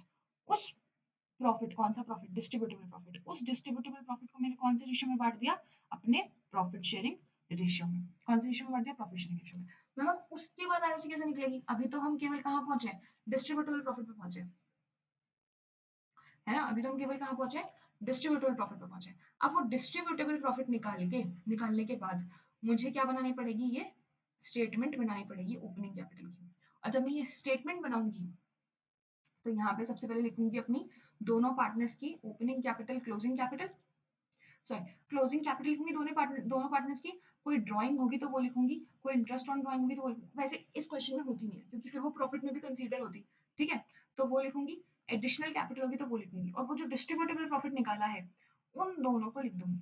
तो अब जब वो निकलेगी ना, यहाँ पे ये जो ओपनिंग कैपिटल निकलेगी इसके अंदर आईओसी इंक्लूडेड होगा, इसके अंदर आईओसी इंक्लूडेड होगा, इसके अंदर क्या होगा? आईओसी इंक्लूड, क्योंकि मैंने यहाँ से माइनस करा नहीं ना, यहाँ से माइनस करा नहीं, मुझे पता नहीं था कितना माइनस करना है, तो इस ओपनिंग कैपिटल के अंदर आईओसी इंक्लूडेड है। अब उस आईओसी को निकालने के लिए मैं क्या करूंगी? Let opening capital X. एक और मेथड होता है इसका डिवाइड कराने वाला, पता है मुझे, लेकिन फिर वो समझ में नहीं आता बच्चों को, तो तुम समझो पहले, ये इससे समझ आ जाएगा आसानी से। ओपनिंग कैपिटल को मैं क्या मानूंगी? एक्स मानूंगी। ओपनिंग कैपिटल को एक्स मान लिया, मान लिया। अब मुझे बताओ, ओपनिंग कैपिटल एक्स है तो उस पर इंटरेस्ट कितना है? मानो 10% अगर, तो इंटरेस्ट ऑन कैपिटल कितना है? 10% ऑफ एक्स। तो ये क्या हो गया? एक्स, 10% ऑफ एक्स हो गया। अब ये जो मैंने अमाउंट निकाली थी यहाँ पे, उसमें भी ओपनिंग कैपिटल भी थी और आईओसी भी थी। मैंने बताया था ना, आईओसी मैंने माइनस नहीं करी तो आईओसी उसके अंदर इंक्लूडेड है। तो मैं कैसे लिखूंगी उसको? ओपनिंग कैपिटल प्लस आईओसी किसकी इक्वल आ रही होगी? जो मैंने वो अमाउंट निकाली होगी, मतलब वो जो यहाँ पे अमाउंट निकाली थी वो उसकी इक्वल आ रही होगी। तो ओपनिंग कैपिटल को मैंने एक्स माना हुआ है, आईओसी को मैंने 10% ऑफ एक्स माना हुआ है, विच इज योर 0.1x, और यहाँ पे वो जो भी अमाउंट निकल के मैंने वो लिख दिया, और ये कैलकुलेशन, इस इक्वेशन को मैं सॉल्व कर लूंगी, ये तुम्हारा 1.1x हो जाएगा, और यहाँ पे जो भी अमाउंट आ रही होगी तुम क्या करोगे, x उस अमाउंट को 1.1 से डिवाइड कर दोगे। समझ आई? समझ आई बात? इसका ना क्वेश्चन करेंगे तभी अच्छे से समझ में आएगा, ज़्यादा समझ नहीं आएगा। एक मिनट रुको, मैं तुम्हें इसका क्वेश्चन कराती हूँ। एक मिनट रुको जरा, या तुम खुद कॉपी में से देखोगे? एक बार जरा कॉपी में से खुद देखना, आई होप कि तुम्हें क्लिक क्लिक कर जाएगा।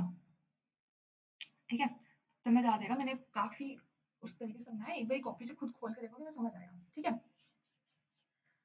बताओ मुझे, आईओसी निकालनी होती है ओपनिंग कैपिटल पे, और ओपनिंग कैपिटल आईओसी निकालनी होती है ओपनिंग कैपिटल पे, और ओपनिंग कैपिटल के लिए ही क्या किसकी जरूरत पड़ रही थी, इंटरेस्ट ऑन कैपिटल की। तो हमने ये सीखा कि उसमें से इंटरेस्ट ऑन कैपिटल फिर कैसे निकलेगा, तो उसमें ना फिर कुछ और नहीं करना पड़ेगा, सीधे इंटरेस्ट ऑन कैपिटल निकल। ठीक है, चलो आगे चलते हैं। वैसे तो ऐसा है नहीं कि वो क्वेश्चन आएगा ही आएगा, बट हमारा समझना तो इम्पोर्टेंट है ना।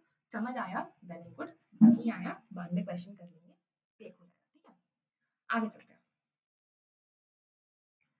अब देखो, वो टॉपिक समझ आ गया, ठीक है, नहीं उसका ज्यादा लोड मत लो, तुम्हें अभी तक सारा समझ में आ रहा था ना, बस वहां तक का ध्यान रखो। ठीक है, अब देखो, मैंने ओपनिंग कैपिटल निकाली, मैंने ओपनिंग कैपिटल निकाली, ओपनिंग कैपिटल निकाली। अब इस ओपनिंग कैपिटल में अगर मैंने आगे कोई भी, अगर मैंने आगे कोई भी विड्रॉल नहीं किया, विड्रॉल मतलब ड्राइंग नहीं करी अगेंस्ट कैपिटल वैल्यू, और एडिशनल कैपिटल नहीं लाई, तो सिंपल सिंपल इस ओपनिंग कैपिटल पे इंटरेस्ट ऑन कैपिटल निकल जाएगा।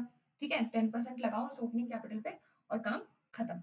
लेकिन अगर, लेकिन अगर आगे मैंने एडिशनल कैपिटल लाई है, या फिर मुझे क्वेश्चन में ना ओपनिंग कैपिटल गिवन थी, मुझे क्वेश्चन में ओपनिंग कैपिटल गिवन थी, ये नए टॉपिक पे आ गए हम। अगर मुझे क्वेश्चन में, मुझे क्वेश्चन में क्या है, मुझे क्वेश्चन में ओपनिंग कैपिटल गिवन है, और मैं आगे जाके या तो कुछ पैसा लेके आ रही हूँ या फिर कुछ पैसा निकाल के लेके जा रही हूँ, तो उस केस में इंटरेस्ट ऑन कैपिटल कैसे कैलकुलेट होगा। ठीक है, देखो ये बहुत इंपॉर्टेंट टॉपिक है, ये वाला आ जाता है पेपर में। वो जो मैं अभी समझा रही थी उसके तो बहुत कम चांसेस होते हैं कि पेपर में आ जाए, लेकिन ये तो पेपर में आता है, ये बहुत इंपॉर्टेंट है। ठीक है, एमसीक्यूज में भी आ जाता है और वैसे भी काफी इंपॉर्टेंट है। देखो ये क्या है कि साल की शुरुआत में मेरे पास 4 लाख रुपए थे। ठीक है, साल की 1/4/22 को मेरे पास 4 लाख रुपए थे। फिर कभी 1/10/2024 में उसी साल में मैं कुछ और पैसे लेके आई 2 लाख रुपए, तो मेरी कैपिटल उससे बढ़ गई, तो इंटरेस्ट ऑन कैपिटल अब बढ़ी हुई कैपिटल पे निकलेगा। फिर 1/1/25 को मैं 1 लाख रुपए निकाल के ले गई, तो मेरी कैपिटल अब कम हो गई क्योंकि पैसे मैंने निकाल लिए। और अब मुझे बताना है कि मेरी क्लोजिंग कैपिटल कितनी है, तो देखो इसमें ना वही फॉर्मूला काम आएगा, opening capital plus additional capital minus drawing, तो कितनी आ गई, 5 लाख। 5 लाख मेरी क्लोजिंग कैपिटल आ गई। समझ आई पहले इतनी बात?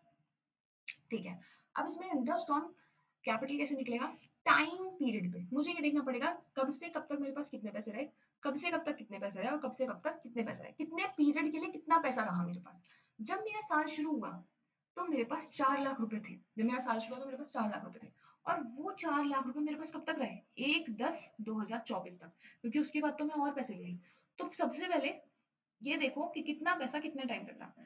1/4/2024 से 1/10/2024 तक मेरे पास कितने पैसे रहे, 4 लाख। 6 महीने के लिए मेरे पास 4 लाख रहे। फिर मैं 2 लाख रुपए और ले आई, तो 1/10/2024 से वो 2 लाख रुपए और बढ़ गए ना, तो मेरे पास कैपिटल कितनी होगी, 6 लाख। मतलब 1/10/2024 से 1/1/2025 तक, 1 जनवरी तक मेरे पास अब कैपिटल कितनी हो चुकी है, 2 लाख से बढ़ चुकी है, तो टोटल कैपिटल कितनी हो चुकी है, 6 लाख। 6 लाख कैपिटल हो चुकी है 3 महीने के लिए। फिर 1 लाख रुपए मैंने निकाल लिया, अगर मैंने निकाल लिया तो मैं इस पर इंटरेस्ट ऑन कैपिटल क्यों पे करूंगी, नहीं पे करूंगी ना, सॉरी, इसमें मुझे इंटरेस्ट ऑन कैपिटल क्यों मिलेगा, इंटरेस्ट ऑन कैपिटल तो मेरी इनकम है, उसमें मुझे इंटरेस्ट ऑन कैपिटल क्यों मिलेगा, नहीं मिलेगा। अगर मैं पैसे निकाल के लेके आई, भाई जब पैसे मैं लेके आई तो मैंने एडिशनल इंटरेस्ट ऑन कैपिटल लिया, लिया इस पे इंटरेस्ट लिया, एडिशनल लिया, तो जब मैं वापस उसमें से पैसे निकाल रही हूँ तब तो मुझे नहीं मिलेगा ना। तो बताओ मेरी कैपिटल कितनी हो जाएगी, जब अभी तक तो 6 लाख थी, 1 लाख निकाल लिए तो कितनी बची, 5 लाख।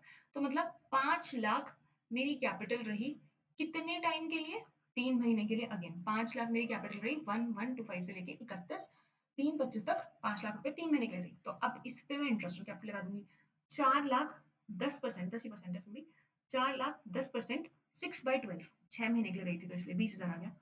6 लाख 10%, 3 महीने के लिए रही थी तो 3/12, 15,000 आ गया। 5 लाख 10%, 3/12 3 महीने की ली थी, तो इस पे 12,500 गया। इनको ऐड कर लेंगे और ये क्या आ गया तुम्हारा टोटल इंटरेस्ट ऑन कैपिटल। अगर मैंने कोई पैसा ना लाया होता और कोई पैसा ना निकाला होता, अगर ये एडिशनल कैपिटल और ये विड्रॉल ऑफ कैपिटल ना हुआ होता, या यहाँ पे ड्रॉइंग, ये विड्रॉल ऑफ कैपिटल क्या है, drawing against capital. Drawing against profit से कोई फर्क नहीं पड़ता, किससे फर्क पड़ता है, ड्रॉइंग अगेंस्ट कैपिटल से। अगर ये दोनों चीजें नहीं हुई होती तो आईओसी इसी पे निकल जाता, पर क्योंकि मैं एडिशनल पैसा लेके आ रही हूँ और पैसा निकाल के लेके जा रही हूँ, इसीलिए मुझे ये टाइम पीरियड वाला आईओसी कैलकुलेट करना पड़ा। बात समझ आई? ठीक है, अभी तक हमने क्या क्या पढ़ा, अभी तक हमने पढ़ा सबसे पहले कि प्रॉफिट को कैसे बांटेंगे, फिर हमने देखा पार्टनर्स कैपिटल अकाउंट में उसको कैसे लेके जाएंगे, और हमने देखा कि आईओसी कब कब कैसे कैसे देना है या नहीं देना, और एक्सपेंस रेशियो भी हमने उसके अंदर सीख लिया। फिर हमने देखा इंटरेस्ट ऑन कैपिटल को कैलकुलेट करने वाला। बीच में कुछ गाड़ी खराब सी हुई थी जब वो कंबाइंड कैपिटल वाला आया था, आई नो दैट, ठीक है, बट देखो वो भी समझना जरूरी है, बट मुझे लगता है कि मैं उसका एग्जाम्पल ऐड कर देती तो तुम्हें ज्यादा सही समझ में आया था। मैं वहाँ पे एग्जाम्पल ऐड नहीं किया, बट मैं ना उसका एग्जाम्पल ऐड करके या तो बाद में डाल दूंगी या तुम्हें समझा दूंगी और दोबारा से, ठीक है। तो वो बीच में थोड़ा सा टर्बुलेंस आ गई, उसको छोड़ो, कोई बात नहीं। और उसके बाद हमने क्या सीखा कि हमें ओपनिंग कैपिटल पे आईओसी कैलकुलेट करनी है, ओपनिंग कैपिटल पे आईओसी कैलकुलेट करनी है। हाँ, लेकिन अगर मैं कोई पैसा लेके आ रही हूँ, पैसा लेके जा रही हूँ, तो टाइम पीरियड वाला फैक्टर आ जाएगा। समझ आई बात? इतनी बात समझ में आई? पहले इतना यहाँ तक का टॉपिक सारा क्लियर चल रहा है तुमको? भी लग रहा है तुमको कि क्वेश्चन आएगा तो तुम कर लोगे ना? ठीक है, आगे चलते हैं। Interest on drawing. अब बात करते हैं इंटरेस्ट ऑन ड्राइंग की। Again a very important topic, MCQ में आता है, एमसीक्यू में ये आता ही आता है, ठीक है।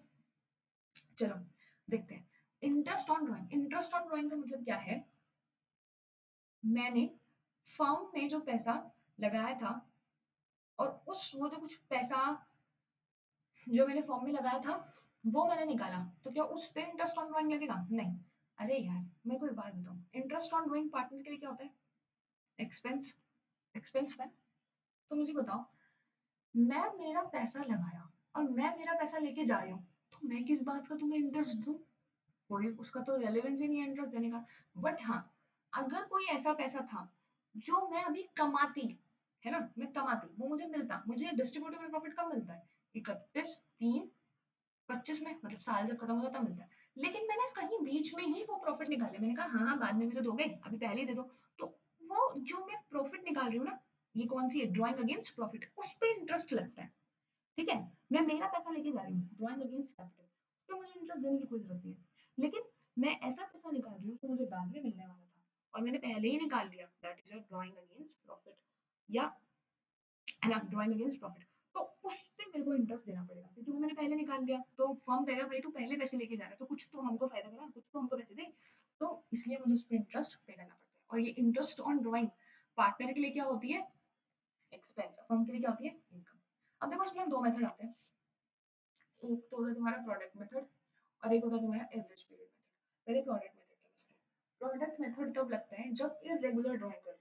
इरेगुलर ड्राइंग कर रहे हो मतलब कभी भी पैसे निकाल रहे हो, जब मेरा मन कर रहा है मैं तब पैसे निकाल रही हूँ। मेरा मन कर रहा है कि मैं महीने की पहली तारीख को निकालूंगी, मैं पहली तारीख को निकाल रही हूँ। कभी मैं 14 को मन कर रहा है मैं 14 को निकाल रही हूँ, कभी मेरा 18 को मन कर रहा है मैं 18 को निकाल रही हूँ, कभी मेरा मन मन कर रहा है कि मैं साल के एंड में निकालूंगी तो एंड में निकालूंगी। मतलब इसमें ना इरेगुलर ड्राइंग्स है, इसमें कोई एक टाइम पीरियड फिक्स नहीं है, मेरा जब मन करे ना मैं तब पैसे निकाल रही हूँ। तो ऐसे केस में इंटरेस्ट ऑन ड्राइंग कैसे लगता है? जब पैसे निकाले ड्राइंग में, तो जितने पैसे निकाले वो drawing into R, R is interest on drawing का रेट, ठीक है। तो rate divide by 100 and time left after the drawing. अगर मैंने पैसे 1/4/24 को निकाले तो बताओ कितना टाइम बच गया ड्राइंग निकालने के बाद, कितना टाइम बच गया? मैम पूरा ही साल बच गया, 12 महीने। तो पूरे 12 महीने का इंटरेस्ट पे करना पड़ेगा। अगर मैंने पैसे निकाले 1/8/2024 को, तो 1/8/2024 से 31/3/2025 तक कितना, कितने महीने आए? 8 महीने। तो मुझे केवल कितने महीने का इंटरेस्ट पे करना पड़ेगा? 8 महीने का। तो यहाँ पे मानो मैंने 8,000 निकाले, तो आठ नहीं, मैंने 1,000 रुपए निकाले, 1,000 रुपए इंटू रेट मान लो 10% again, into time left after drawing, कितना टाइम बचा है? 8 महीने। उस साल में कितना टाइम बचा है? 8 महीने। तो 8 महीने का इंटरेस्ट पे करना पड़ेगा। ऐसे मैंने निकाले 30/9/2024 को, तो 30/9/2024 से कितने महीने बैठे, मतलब कितने महीने बच गए साल खत्म होने के, तब तब तक का इंटरेस्ट देना पड़ेगा। 6 महीने। 2,000 निकाले, 2,000 10% 6/12, ऐसी फिर मैंने निकाली 15/11/2024 मैंने 4,000 रुपए निकाले और तब से साल खत्म होने में कितना टाइम बचा है 4.5 मंथ्स, तो अगेन सेम लगेगा। फिर मैंने निकाले 1 फरवरी 2025 में 2 महीने का लगेगा 1,000 रुपए पे। समझ आई बात? इंटरेस्ट। तो ये था मेरा प्रोडक्ट मेथड, मतलब इसमें ना मेरा जब मन कर रहा है मैं तब पैसे निकाल रही हूँ, तो मैं जब भी ड्राइंग कर रही हूँ मुझे अलग अलग कैलकुलेट करना पड़ेगा। अब ये ना सारी अलग अलग 1,500 पे अलग कैलकुलेट होगा, 1,000 पे अलग, 2,000 पे अलग, 4,000 पे अलग, 1,000 पे अलग, और इन सब का आईओडी निकाल करके अलग अलग सबको ऐड करना पड़ेगा, तब पता चलेगा टोटल इंटरेस्ट ऑन ड्राइंग कितना है। समझ आई बात? फॉर्मूला क्या है? Drawing into R divide by 100 time left after the drawing divide by 12। समझ गई ना बात? समझ तो आ गई ना? चलो आगे चलते हैं। Average period method. Average period method किसके लिए बेनिफिट है, किसके लिए बेनिफिशियल है? जब मैं रेगुलर इंटरवल में ड्राइंग कर रही हूँ, रेगुलर इंटरवल में मतलब कि ना मेरी एक डेट फिक्स है कि मैं तभी पैसे निकालती हूँ, तो उस केस में ना मुझे ड्राइंग कैलकुलेट करनी आसान पड़ती है। उस केस में मुझे ड्राइंग कैलकुलेट करनी आसान पड़ती है क्योंकि मुझे पता है कि मैं कब पैसे निकाल रही हूँ। ठीक है, तो कैसे कब कब हो सकता है, इसमें 3 टाइम होते हैं, या तो शुरुआत, किसी भी टाइम की शुरुआत में, या तो उसके मिड में, या फिर उसके एंड में। क्या क्या? या तो उसके शुरुआत में, या तो उसके मिड में, या तो एंड में, मतलब बिगिनिंग, एंड और मिड। और 3 फैक्टर्स हैं इसमें तुम्हारे, या तो मंथली, या तो क्वार्टरली, या तो हाफ ईयरली, या फिर एक 6 मंथ्स वाला भी है।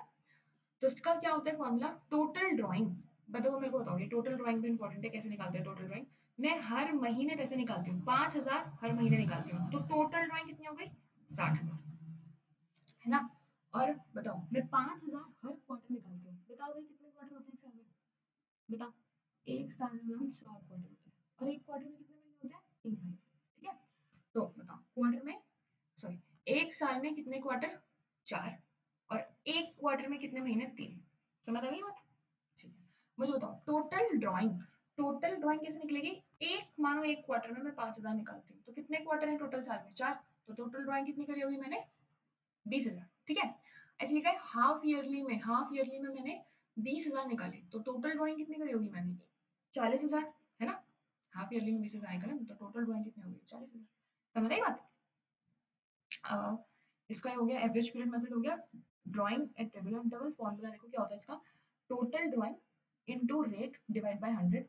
इसमें तो हम जैसे टाइम ले रहे थे, टाइम लेफ्ट आफ्टर ड्राइंग, लेकिन इसमें क्या लेते हैं? इसके लिए एवरेज पीरियड लेते हैं, और उस एवरेज पीरियड की क्या बनती है? टेबल बनती है ना? ये टेबल को तुम याद कर लो तो ज्यादा बेटर है, अगर वैसे इसका फॉर्मूला भी है, निकालना चाहो तो निकाल सकते हो। इसका मैंने तुम्हें पूरी 2 घंटे की क्लास लगा के बताया था, सारे निकाल के बताए थे कैसे निकलते हैं। इनफैक्ट 2 और लिए थे हमने, एक हाफ ईयरली लिया था अलग से, और एक वो डेट जिसमें अलग होती है वो लिया था। बट ये तीनों ज्यादा इंपॉर्टेंट है, ये तीनों ज्यादा इंपॉर्टेंट है। तो ये तुम पक्के पक्के से याद कर लो, क्योंकि तुम पेपर में कहाँ निकालते बैठोगे यार, अगर तुम्हें याद होगा तो फटाफट से क्वेश्चन सॉल्व करके आगे बढ़ोगे, है ना? तो देखो यहाँ पे एवरेज पीरियड का मेन गेम है। टोटल ड्राइंग मैंने तुम्हें बता दिया, रेट गिवन होगा, और एवरेज पीरियड के लिए टेबल याद कर लो। तो एवरेज पीरियड का क्या है? हर महीने की बिगिनिंग में निकालती हूँ तो एवरेज पीरियड 6.5, हर महीने के मिड में निकालती हूँ तो 6, हर महीने के एंड में निकालती हूँ तो 5.5। मतलब यहाँ एवरेज पीरियड की जगह जब भी जो भी दे रखा होगा क्वेश्चन में, उसके अकॉर्डिंग यहाँ पे 6, 5.5 या 6.5 लेके चलना है, जो भी क्वेश्चन है। क्वेश्चन में मंथ के बिगिनिंग में तो क्या लगेगा? 6.5 पूरा फॉर्मूला, और मैं एवरेज पीरियड के लिए क्या लगेगा? 6.5, मिड में तो 6, एंड में तो 5.5, क्वार्टरली के लिए 7.5, 6, 4.5, 6 मंथ्स के लिए 3.5, 3 और 2.5। ठीक है, और एक हाफ ईयरली का भी था, ये तुम्हारा होमवर्क है, हाफ ईयरली का अपनी कॉपी में से देखना क्या मैंने लिखा है। ठीक है, आगे चलते हैं। इसका फॉर्मूला क्या है वैसे, अगर इन चांस अगर तुम भूल जाओ, ठीक है, तो तुम निकाल भी सकते हो। Formula is month left after first drawing, मेरी पहले ड्राइंग करने के बाद जितने महीने बचे, plus time left after last drawing divided by 2, उसका एवरेज कर दिया मैंने। क्या बोलते हो, एक का निकाल के दिखाऊंगे, एक का बताऊं कैसे निकलता है? चलो बताती हूँ। जैसे मंथ की बात करते हैं, मंथ की बिगिनिंग देखो, फर्स्ट 4 2025, फर्स्ट ड्राइंग मैंने फर्स्ट 4 2025 को करी होगी, तो फर्स्ट 4 को जो ड्राइंग करी तो उससे कितने पे महीने, कितने महीने बच गए फर्स्ट ड्राइंग के बाद? मैम 12। लास्ट ड्राइंग कब करी होगी? एक मिनट, फर्स्ट ड्राइंग कब करी मैंने? 1 2024 को, है ना? उसके बाद कितना टाइम बचा, कितने महीने बचे? 12। लास्ट ड्राइंग कब करी होगी? बिगिनिंग ऑफ द मंथ है, तो बिगिनिंग ऑफ द मंथ है, तो मैंने बताओ बताओ बताओ, बिगिनिंग ऑफ द मंथ यानी कि फर्स्ट मार्च 2024 को। तो time left after last drawing, ये लास्ट ड्राइंग मैंने यही करी होगी ना, तो बताओ कितना टाइम बचा, एक महीना। Divide by 2, 12 plus 1 divide by 2 comes your 13 divide by 2, this is your 6.5। ऐसे तुम सारे कैलकुलेट कर सकते हो, है ना। चलो लेट्स मूव फॉरवर्ड, आगे चलते हैं। हाँ, ये तुम्हारा इंपॉर्टेंट पॉइंट ये याद रखना भाई, कि जो डेट अगर तुम्हें गिवन नहीं है, अगर इंटरेस्ट ऑन ड्राइंग की, क्या बोल रही हूँ मैं, इंटरेस्ट ऑन ड्राइंग नहीं, ड्राइंग, अगर ड्राइंग किस दिन करी तुमने उसकी डेट गिवन नहीं है, तो मुझे बताओ क्या लेके चलते हैं, एवरेज पीरियड। और इसकी जरूरत तो तुम्हें पीएनएल अप्रोप्रिएशन में भी पड़ती है, मैंने लिखा हुआ था, शायद मैं डिस्कस करना रह गया। पीएनएल अप्रोप्रिएशन में भी इंटरेस्ट ऑन ड्राइंग आता है। और अगर ड्राइंग की डेट मुझे नहीं बता रखी, मैंने ड्राइंग कब करी मुझे नहीं पता, तो मैं कौन क्या लेके चलूंगी, एवरेज टाइम। पूरा तो वैसे ही निकलेगा, total drawing into R divide by 100। बस एवरेज टाइम की जगह मैं क्या ले लूंगी, 6 मंथ्स। तो 6 मंथ्स नहीं, 6 लेना है, ठीक है। एवरेज पीरियड में क्या ले लूंगी, 6। रुको मैं इसको ठीक कर देती हूँ, क्या ले लूंगी, 6। बस 6 लेना है, ठीक है। एवरेज पीरियड में क्या ले लूंगी, 6। चलो आगे चलते हैं। अच्छा ये भी इंपॉर्टेंट है, अगर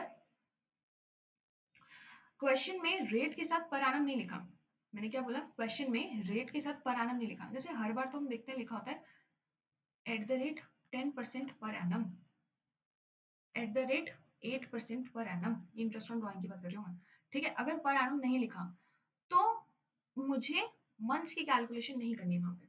जैसे लिखा है, मैंने 8,000 रुपए की ड्राइंग निकाली, पूरे साल में 8,000 रुपए की ड्राइंग निकाली, ठीक है, और एट द रेट 10% से बस इंटरेस्ट देना है, तो इसमें मेरे को टाइम फैक्टर या ये 6 लेने की जरूरत नहीं है। क्यों नहीं है, क्योंकि पर एनम नहीं लिखा, तो सीधा 8,000 का 10% विच कम्स योर 800, सीधा वो उसका क्या हो जाएगा, आंसर हो जाएगा। समझ आई इतनी बात।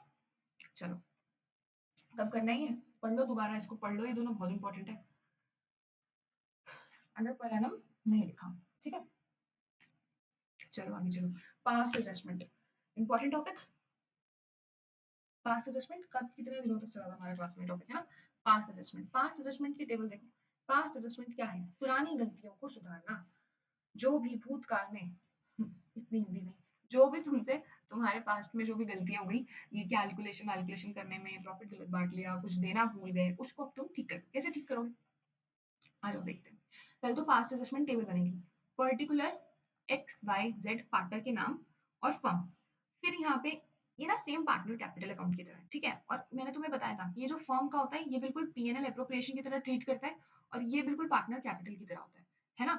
तो देखो ये तुम्हारा अगर कैपिटल मतलब वही कैपिटल है ना, एक्स वाई जेड, अगर ये इनके पास पैसे आएंगे तो क्रेडिट, जाएंगे तो डेबिट। फर्म के पास पैसे आएंगे तो डेबिट, जाएंगे तो क्रेडिट। समझ आई बात, मैंने उल्टा बोला क्या, नहीं एक्स वाई जेड का तो सही बोला। एक्स वाई जेड में तो क्या है, पैसे आएंगे तो क्रेडिट, जाएंगे तो डेबिट। फर्म में भी सेम थिंग है, पैसे आएंगे तो क्रेडिट, जाएंगे तो डेबिट।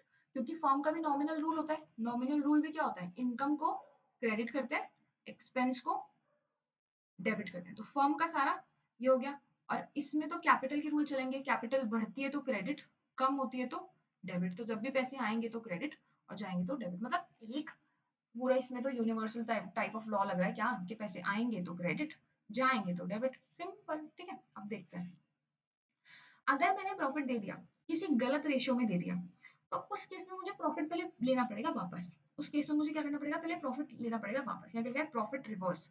मैं तो कहती हूँ कि क्वेश्चन में ले लिया करो प्रॉफिट वापस, लेकिन कुछ कुछ क्वेश्चंस में बिना प्रॉफिट लिए भी आराम से काम हो जाता है, उन क्वेश्चंस में जरूरत नहीं होती, उसमें एक दो ही एडजस्टमेंट होती है, तो उसमें प्रॉफिट लेने की जरूरत वापस नहीं है। लेकिन ऐसा क्वेश्चन है जिसमें मैंने गलत रेशियो में प्रॉफिट बांट दिया, जैसे मेरा पीएसआर था 2:1, मुझे इसमें प्रॉफिट बांटना चाहिए था, 50,000 का प्रॉफिट था, तो मुझे इसमें बांटना चाहिए था 20,000, 20,000, 10,000, लेकिन मैंने बांट दिया इक्वली, या मैंने बांट दिया 3:1 में। ये तो गलत है ना, अगर मैंने 3:1 में बांट दिया, 1:1 में बांट दिया, तो मुझे वो जो गलत रेशियो में प्रॉफिट बांटा है पहले उसे रिवर्स बैक करना पड़ेगा। रिवर्स बैक करूंगी तो एक्स के पास से भी पैसे गए, वाई के पास से भी पैसे गए, जेड के पास से भी पैसे गए, पैसे गए डेबिट, कैपिटल कम हो गए, फर्म के पास वो सारा पैसा आ जाएगा, तो उसकी क्या हो जाएगी, क्रेडिट। समझ आई पहले इतनी बात? ठीक है। अब जो जो आइटम मैं देना भूल गई, इंटरेस्ट ऑन कैपिटल देना भूल गई तो वो दे दो, सैलरी कमीशन देना भूल गई तो वो दे दो। दूंगी तो कहाँ लिखूंगी? क्रेडिट में। और फर्म दूंगी तो कहाँ लिखूंगी?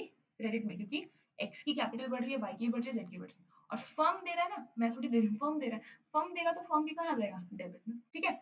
ऐसे अगर इंटरेस्ट ऑन ड्राइंग चार्ज करना भूल गई, इंटरेस्ट ऑन ड्राइंग तो मैम क्या थी? पार्टनर कैपिटल के लिए एक्सपेंस था। अगर मैं वो लेना भूल गई तो कहाँ आएगा? डेबिट में। तो कहाँ आएगा? डेबिट में। और फर्म के लिए तो इनकम है, तो कहाँ आएगा? समझ आई? पहले इतनी बात समझ आई? अब ये सारा जब मैंने जो दे लिया ले लिया सब कर लिया, उसके बाद मैंने क्या सिखाया था? फर्म की करो बैलेंसिंग। जैसे पीएनएल अकाउंट में बैलेंसिंग करते हैं ना, फर्म की क्या कर दो? बैलेंसिंग। अगर क्रेडिट साइड बढ़ी है तो बैलेंस डेबिट साइड में आएगा। अगर बैलेंस डेबिट साइड में आ रहा है, फर्म का बैलेंस डेबिट साइड में आ रहा है, तो एक्स वाई जेड का कहाँ कहाँ आएगा?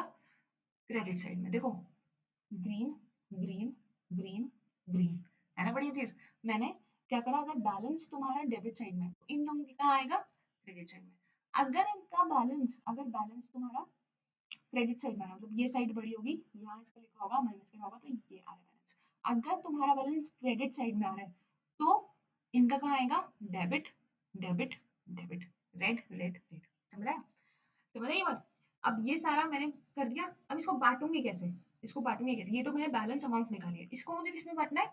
Balance amount distributed in PSR, जो सही वाला है, राइट पीएसआर। ठीक है, जो मेरा राइट पीएसआर, मतलब जो क्वेश्चन में मेरा प्रॉफिट शेयरिंग रेशियो था।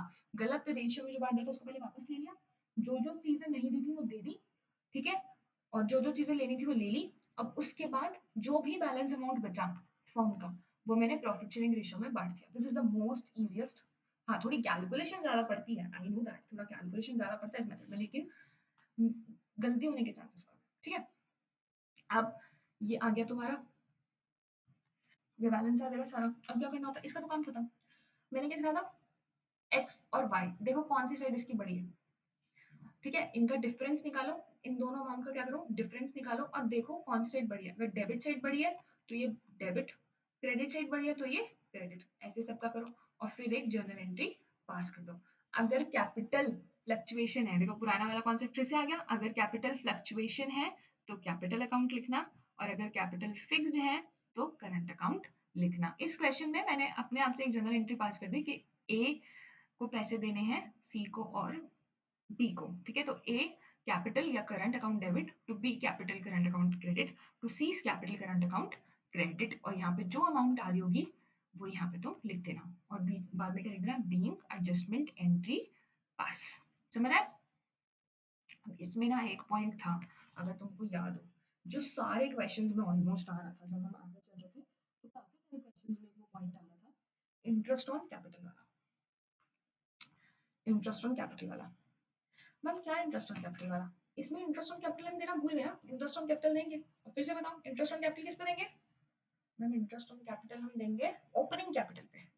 हाँ, ओपनिंग कैपिटल पे देंगे। और ओपनिंग कैपिटल निकालने के लिए इंटरेस्ट ऑन कैपिटल चाहिए था। नहीं मैम नहीं, फिर से इतना लंबा तरीका नहीं, हम नहीं सह पाएंगे उसे। नहीं नहीं नहीं, इतना लंबा तरीका नहीं लगाना पड़ेगा। मुझे एक बात बताओ, अगर तुम इंटरेस्ट ऑन कैपिटल देना भूल गए, अगर तुम इंटरेस्ट ऑन कैपिटल देना भूल गए, तो वो उनकी क्लोजिंग कैपिटल में भी इंक्लूडेड नहीं होगा। भाई मुझे एक बात बताओ, अगर कोई पैसा मुझे मिला ही नहीं, तो क्या वो मेरी क्लोजिंग कैपिटल में आ रहा होगा? क्या साल के एंड में होगा?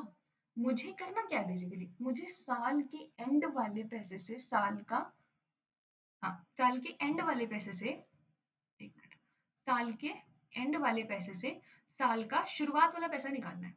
तो अगर मुझे during the year interest on capital मिला ही नहीं, वो भूल गए इंटरेस्ट ऑन कैपिटल देना, ओमिटेड लिखा था interest on capital, omitted, omitted to be provide interest on capital, अगर देना भूल गए, तो क्लोजिंग कैपिटल से ओपनिंग कैपिटल जाने में उसको लेने की जरूरत ही नहीं है। और फिर सिंपल सिंपल इसमें तो बस मेरी क्या निकल जाएगी? ओपनिंग कैपिटल निकल जाएगी। लेकिन इसमें बहुत सारी बातें हैं, पहले इसको ध्यान दो, पहले इसको समझो क्या है। देखो, इंटरेस्ट ऑन कैपिटल निकालना है, किस पे निकलता है? ओपनिंग कैपिटल पे निकलता है। और ओपनिंग कैपिटल निकालने के लिए फिर से दो मेथड थे, fix capital, fluctuation capital. Fluctuation में केवल दो चीजें आती थी, एडिशनल कैपिटल और ड्रॉइंग। ठीक है। और अगर फ्लक्चुएशन वाला है तो वो पूरा आता था, पूरी स्टेटमेंट बनती थी। लेकिन वो पूरी स्टेटमेंट ना, उस पूरी स्टेटमेंट को यहाँ पे बिल्कुल चेपने की जरूरत नहीं है। वो कब कब बनानी है, वो स्टेटमेंट कब लगेगी, उसके लिए हमें ये बात पहले ध्यान रखनी पड़ेगी क्या, कि वो चीजें पार्टनर को मिली भी होनी चाहिए। जैसे मैं तुम्हें पढ़ती हूँ, क्या लिखा है यहाँ पे, ये तो सेम एज वो है, but in case of past adjustment if you forgot to provide interest on capital and profit. देखो अगर मैं कोई चीज देना ही भूल गई, अगर मैं कोई चीज देना ही भूल गई, तो वो मेरी क्लोजिंग कैपिटल में होगा ही नहीं। जब क्लोजिंग कैपिटल में है नहीं, तो ओपनिंग कैपिटल निकालते टाइम मैं उसको एडजस्टमेंट क्यों करूं? समझ आ रही है बात? तुमको समझ आ रही है नहीं आ रही?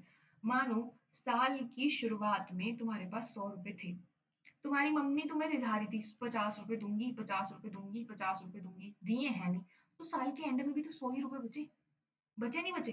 तो अगर तुम्हारे 100 रुपए हैं, तुम्हें तुम्हारे पास क्लोजिंग में 100 रुपए है, तुमसे कोई पूछ रहा है बताइए भाई साल शुरू में कितने पैसे, भाई 100 ही रुपए थे। अगर बीच में और कोई पैसा मिला हो तो पता लगे, और कोई पूछे भाई वो जो तेरी मम्मी 50 रुपए कह रही थी, भाई मिले ही नहीं, तो ऐड कहां से होंगे? तो सेम केस यहाँ पे है, इंटरेस्ट ऑन कैपिटल मिला ही नहीं, तो क्लोजिंग से ओपनिंग जाने में मैं एडलेस क्यों करूँ? है ना? जैसे अगर प्रॉफिट है, कंपनी का बहुत सारे क्वेश्चंस में हमने किया था कि कंपनी ने प्रॉफिट बैलेंस शीट के अंदर दिखा रखा है, अभी बांटा नहीं है, तो अगर कंपनी ने प्रॉफिट बांटा ही नहीं, तो क्लोजिंग में आया ही नहीं होगा, तो क्लोजिंग में आया ही नहीं, तो ओपनिंग में निकालने के लिए मुझे उसे माइनस करने की भी जरूरत, मुझे उसे माइनस करने की भी जरूरत नहीं है।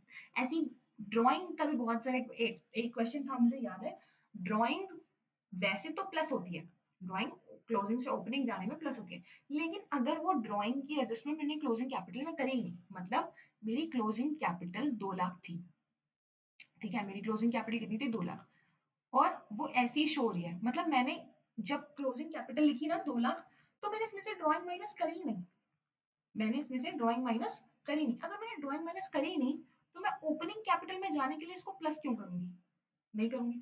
तो इसका बेसिक सा एक दिमाग में क्या तुमको लेके चलना है कि यहाँ पे एड और लेस कोई भी चीज तब होगी अगर तुमने उसको कंसीडर किया है, मतलब अगर तुमने पहले उसको कंसीडर किया, वो क्वेश्चन पढ़ के पता चलता है, ठीक है? जैसे यहाँ लिखा मैंने, if they forgot to provide interest on capital and profit, अगर उन्होंने इंटरेस्ट ऑन कैपिटल और प्रॉफिट को देना भूल गए, तो मेरी क्लोजिंग कैपिटल में इंक्लूडेड नहीं है, इंक्लूडेड नहीं है ना, तो ओपनिंग कैपिटल निकालने के लिए भी उसका कुछ भी नहीं होगा। एंड एनी अदर थिंग, कुछ भी हो सकती है कोई भी चीज related to calculation of opening capital, then we also not consider, उसको हम भी कंसीडर नहीं करेंगे in case of calculating the opening capital, ठीक है? अब मैंने यहाँ पे लिख रखा है कि बहुत हमने देखा था एक केस जहाँ पे इंटरेस्ट ऑन, सॉरी, ये in some questions drawing will not be add, drawing will not be adjust shown asset side of the balance sheet, हमने देखा था ना कि एक क्वेश्चन में ड्राइंग को हमने बैलेंस शीट में ही दिखा रखा है, उसको हमने एडजस्ट ही नहीं किया, हमने उसको क्लोजिंग कैपिटल हमने ऐसी ही लिख रखी है कि हमारी क्लोजिंग कैपिटल जी है 3 लाख की, और ड्राइंग लिख रखा है हमने 40,000 का, तो ये ड्राइंग इसमें से माइनस हुई नहीं है, क्लोजिंग कैपिटल में से क्लोजिंग कैपिटल 3 लाख की है, ठीक है, मैंने ड्राइंग का कुछ नहीं करा, तो ओपनिंग कैपिटल भी 3 लाख ही है, और कोई एडजस्टमेंट होगी तो होगी, लेकिन ड्राइंग की कोई एडजस्टमेंट नहीं है उसके अंदर, क्योंकि हमने उसको माइनस ही नहीं करा, जब माइनस नहीं करा तो वापस जाने के लिए प्लस भी नहीं करेंगे। समझ आई बात? समझ आई नहीं आई? ठीक है, तो और ऐसी हो सकता है इंटरेस्ट ऑन ड्राइंग का भी कुछ हो, कि अगर हमने वो ली है तो उसका क्या होता है, मुझे बताओ, क्लोजिंग कैपिटल से ओपनिंग कैपिटल जाना है, तो इंटरेस्ट ऑन ड्राइंग का क्या होगा? इंटरेस्ट ऑन ड्राइंग क्या है? एक्सपेंस है ना, और एक्सपेंस क्या होते हैं? प्लस, तो ये प्लस तभी होगी अगर मैंने क्लोजिंग कैपिटल में ऐड कर रखी होगी, पहले ऐड और लेस कर रखी होगी तभी ऐड होगी, लेस कर रखी होगी तभी ऐड होगी, अगर मैंने उसका कुछ नहीं करा पहले तो अब भी नहीं होगा, क्योंकि क्लोजिंग से ओपनिंग में जाने के लिए पहले उसका कुछ करना जरूरी है, ठीक है? अगर मैं यहाँ ले रही हूँ तो कब लूंगी? अगर पहले हो जाएगा, मैंने लिखा हुआ है देखो, ड्राइंग कब ऐड होगी? अगर मैंने इसमें से माइनस करी, इफ डेबिटेड का मतलब है अगर मैंने क्लोजिंग कैपिटल में से माइनस करी है। प्रॉफिट भी कब लेस होगा?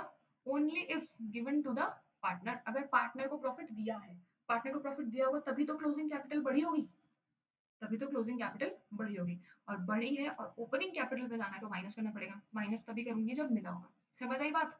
समझ आई? इसको एक बार रीड करना तो तुम्हें और पता चलेगा। ओपनिंग कैपिटल निकाली, अब इसमें सीधा मैं क्या करूंगी, आईओसी कैलकुलेट कर दूंगी, सीधा इसमें मैं क्या करूंगी, आईओसी कैलकुलेट कर दूंगी, आईओसी वाला कुछ नहीं आएगा इसके अंदर, सिंपल होगी इसमें, अगर ड्राइंग तुमने माइनस की तो ऐड कर लो, ड्राइंग प्रॉफिट माइनस किया तो, सॉरी प्रॉफिट ऐड किया तो माइनस कर लो, नहीं तो कोई बात नहीं है। समझ आई?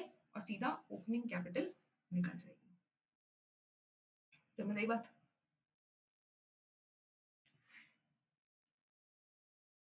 देखो बस हमारा चैप्टर खत्म होने की तरफ है।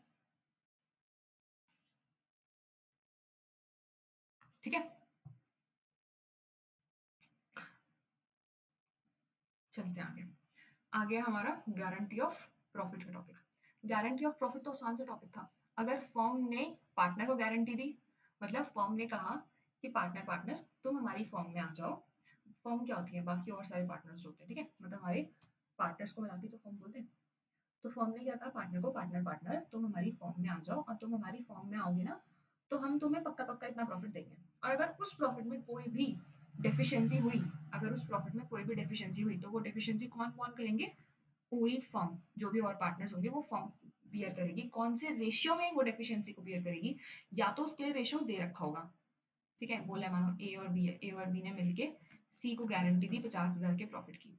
अब उसकी डेफिशिएंसी आ रही है 10,000 के प्रॉफिट की, और बोला कि इक्वली बियर करेंगे, तो 10,000 का 5,000 ए देगा, 5,000 बी देगा। लेकिन अगर ये रेशियो नहीं दे रखा, ठीक है, तो फिर कैसे करेंगे, ए और बी का जो प्रॉफिट शेयरिंग रेशियो था उसमें, मानो उनका प्रॉफिट शेयरिंग रेशियो 3:2 था, तो उसमें 6,000 और 4,000 ए और बी देंगे। समझ आई। पीएसआर में पार्टनर टू पार्टनर है, तो entire deficiency born by that partner. एक पार्टनर ने कहा, मानो ए और बी दो पार्टनर थे, बी ने कहा इस सी को ले आते हैं, कोई भी डिफिशियंसी होगी तो मैं बॉर्न कर लूंगा। तो अब की बार तो रेशियो वेशियो कोई चक्कर ही नहीं है ना, जितनी भी डिफिशियंसी होगी वो सारे बी के प्रॉफिट में से माइनस करके किसको मिल जाएगी, सी को मिल जाएगी। ये इतना भी इंपॉर्टेंट नहीं है, इसको छोड़ो, आगे चलते हैं। इसका फॉर्मेट देखो, पीएनएल अप्रोप्रिएशन अकाउंट सेम बनता है, डेबिट क्रेडिट, यहाँ पे हम नेट प्रॉफिट लिखते हैं।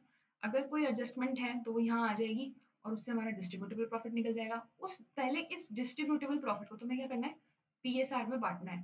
पहले इस डिस्ट्रीब्यूटेबल प्रॉफिट को करना है पीएसआर में बांटना है, एक्स वाई जेड तीनों को दे देना है, एक्स वाई जेड तीनों को दे देना है। जितना जितना प्रॉफिट था वो हमने तीनों का लिख दिया, एक्स वाई और जेड का। फिर इसमें से, फिर देखो, जैसे मैंने मैंने जो फॉर्मेट बनाया, मैंने ये मान के बनाया है कि z को गारंटी मिली हुई थी, ठीक है, मैंने क्या मान के बनाया कि z को गारंटी मिली हुई थी। अब मैंने ये डिस्ट्रीब्यूटेबल प्रॉफिट बांट दिया, मान लो मेरा डिस्ट्रीब्यूटेबल प्रॉफिट था 60,000, मुझे इक्वल रेशियो में बांटना था, तो 20,000, 20,000, 20,000, और z को गारंटी मिली थी 40,000 के प्रॉफिट की। तो कितनी डेफिशिएंसी आ गई, 20,000 की। तो 20,000 अब वो कौन देंगे, x और y, कौन से रेशियो में, मान लो 1:1 में। तो वो 20,000 कौन देगा, x और y। तो 10,000 मैं यहाँ से माइनस करूंगी, 10,000 मैं y में से माइनस करूंगी, और z में 10,000 और 10,000 ऐड कर दूंगी। तो z को पहले कितने मिले थे, 20,000, अब 10,000 और मिल गए, 10,000 और मिल गए, तो टोटल कितना बैठ गया इसका, 40,000। समझ आई। और इनको पहले कितने मिले थे, 20,000, पर 10,000 इनको देना पड़ गया, तो इनके पास से कम हो जाएंगे, और इनके पास कितने बचेंगे, केवल 10,000। तो कैसे लिखते हैं, जो पार्टनर देते हैं वो क्या लिखते हैं, डेफिशिएंसी इन जेड शेयर, और वाई भी लिखेगा डेफिशिएंसी इन जेड शेयर, और जिसको मिलती है वो क्या लिखता है, deficiency met by X, deficiency met by Y, ठीक है, डेफिशिएंसी रिकवर और डेफिशिएंसी मेट कुछ भी लिख सकते हो, ठीक है। बस, this is the end of your chapter. Thank you, Radhe Radhe. And I hope कि तुम्हें पूरी रिवीजन अच्छी लगी होगी, तुम्हें समझ आया होगा पूरी रिवीजन में। और अगर कोई भी चीज ऐसी है जो तुम्हें समझ में नहीं आई, तो तुम मुझसे पूछ लेना, कमेंट में पूछ लेना, या मैं क्लास आऊंगी तब पूछ लेना, मैसेज में पूछ लेना, कैसे भी पूछ सकते हो, है ना। और अगर तुम्हें अच्छे लगे हो एफर्ट्स, मेरे नोट्स अच्छे लगे हो, तो मुझे बताना, है ना। बहुत टाइम लगा मुझे ये नोट्स बनाने में। अगर अच्छे लगे हो तो प्लीज़ मुझे बताना, और मैं इसकी पीडीएफ तुमको शेयर कर दूंगी, तुम आराम से इनको पढ़ना, तुमको बहुत हेल्प मिलेगी। और पेपर से पहले अगर तुम्हें पढ़ने होंगे तो बहुत ही ज़्यादा हेल्प करेंगे ये नोट्स तुमको। आई होप कि अच्छी लगी हो तुम्हें रिवीजन। मैंने सोचा था कि मैं क्वेश्चंस पे डिस्कस करूं, लेकिन उससे वीडियो बहुत ज़्यादा स्क्रैच हो जाती है, मतलब बहुत ज़्यादा वीडियो की लेंथ बढ़ जाती है, और वो थोड़ा सा ज़्यादा ही हो जाता। बट मैंने अपनी तरफ से पूरा कोशिश की है कि मैं सारे से ज़्यादा टॉपिक्स, सारे जितने भी क्वेश्चन से रिलेटेड जो भी चीज़ें एडजस्टमेंट आ रही थी, मैं सारी ऑलमोस्ट कवर कर लूँ। सो आई होप कि तुम्हें अच्छी लगी हो रिविजन। अच्छी लगी हो तो please like comment, and so that because your appreciation is my motivation. तुम अगर अप्रिशिएट करोगे तो उससे मुझे मोटिवेशन आएगा कि हाँ मेरा काम पसंद आया। So that's all from my side. Thank you everyone, bye.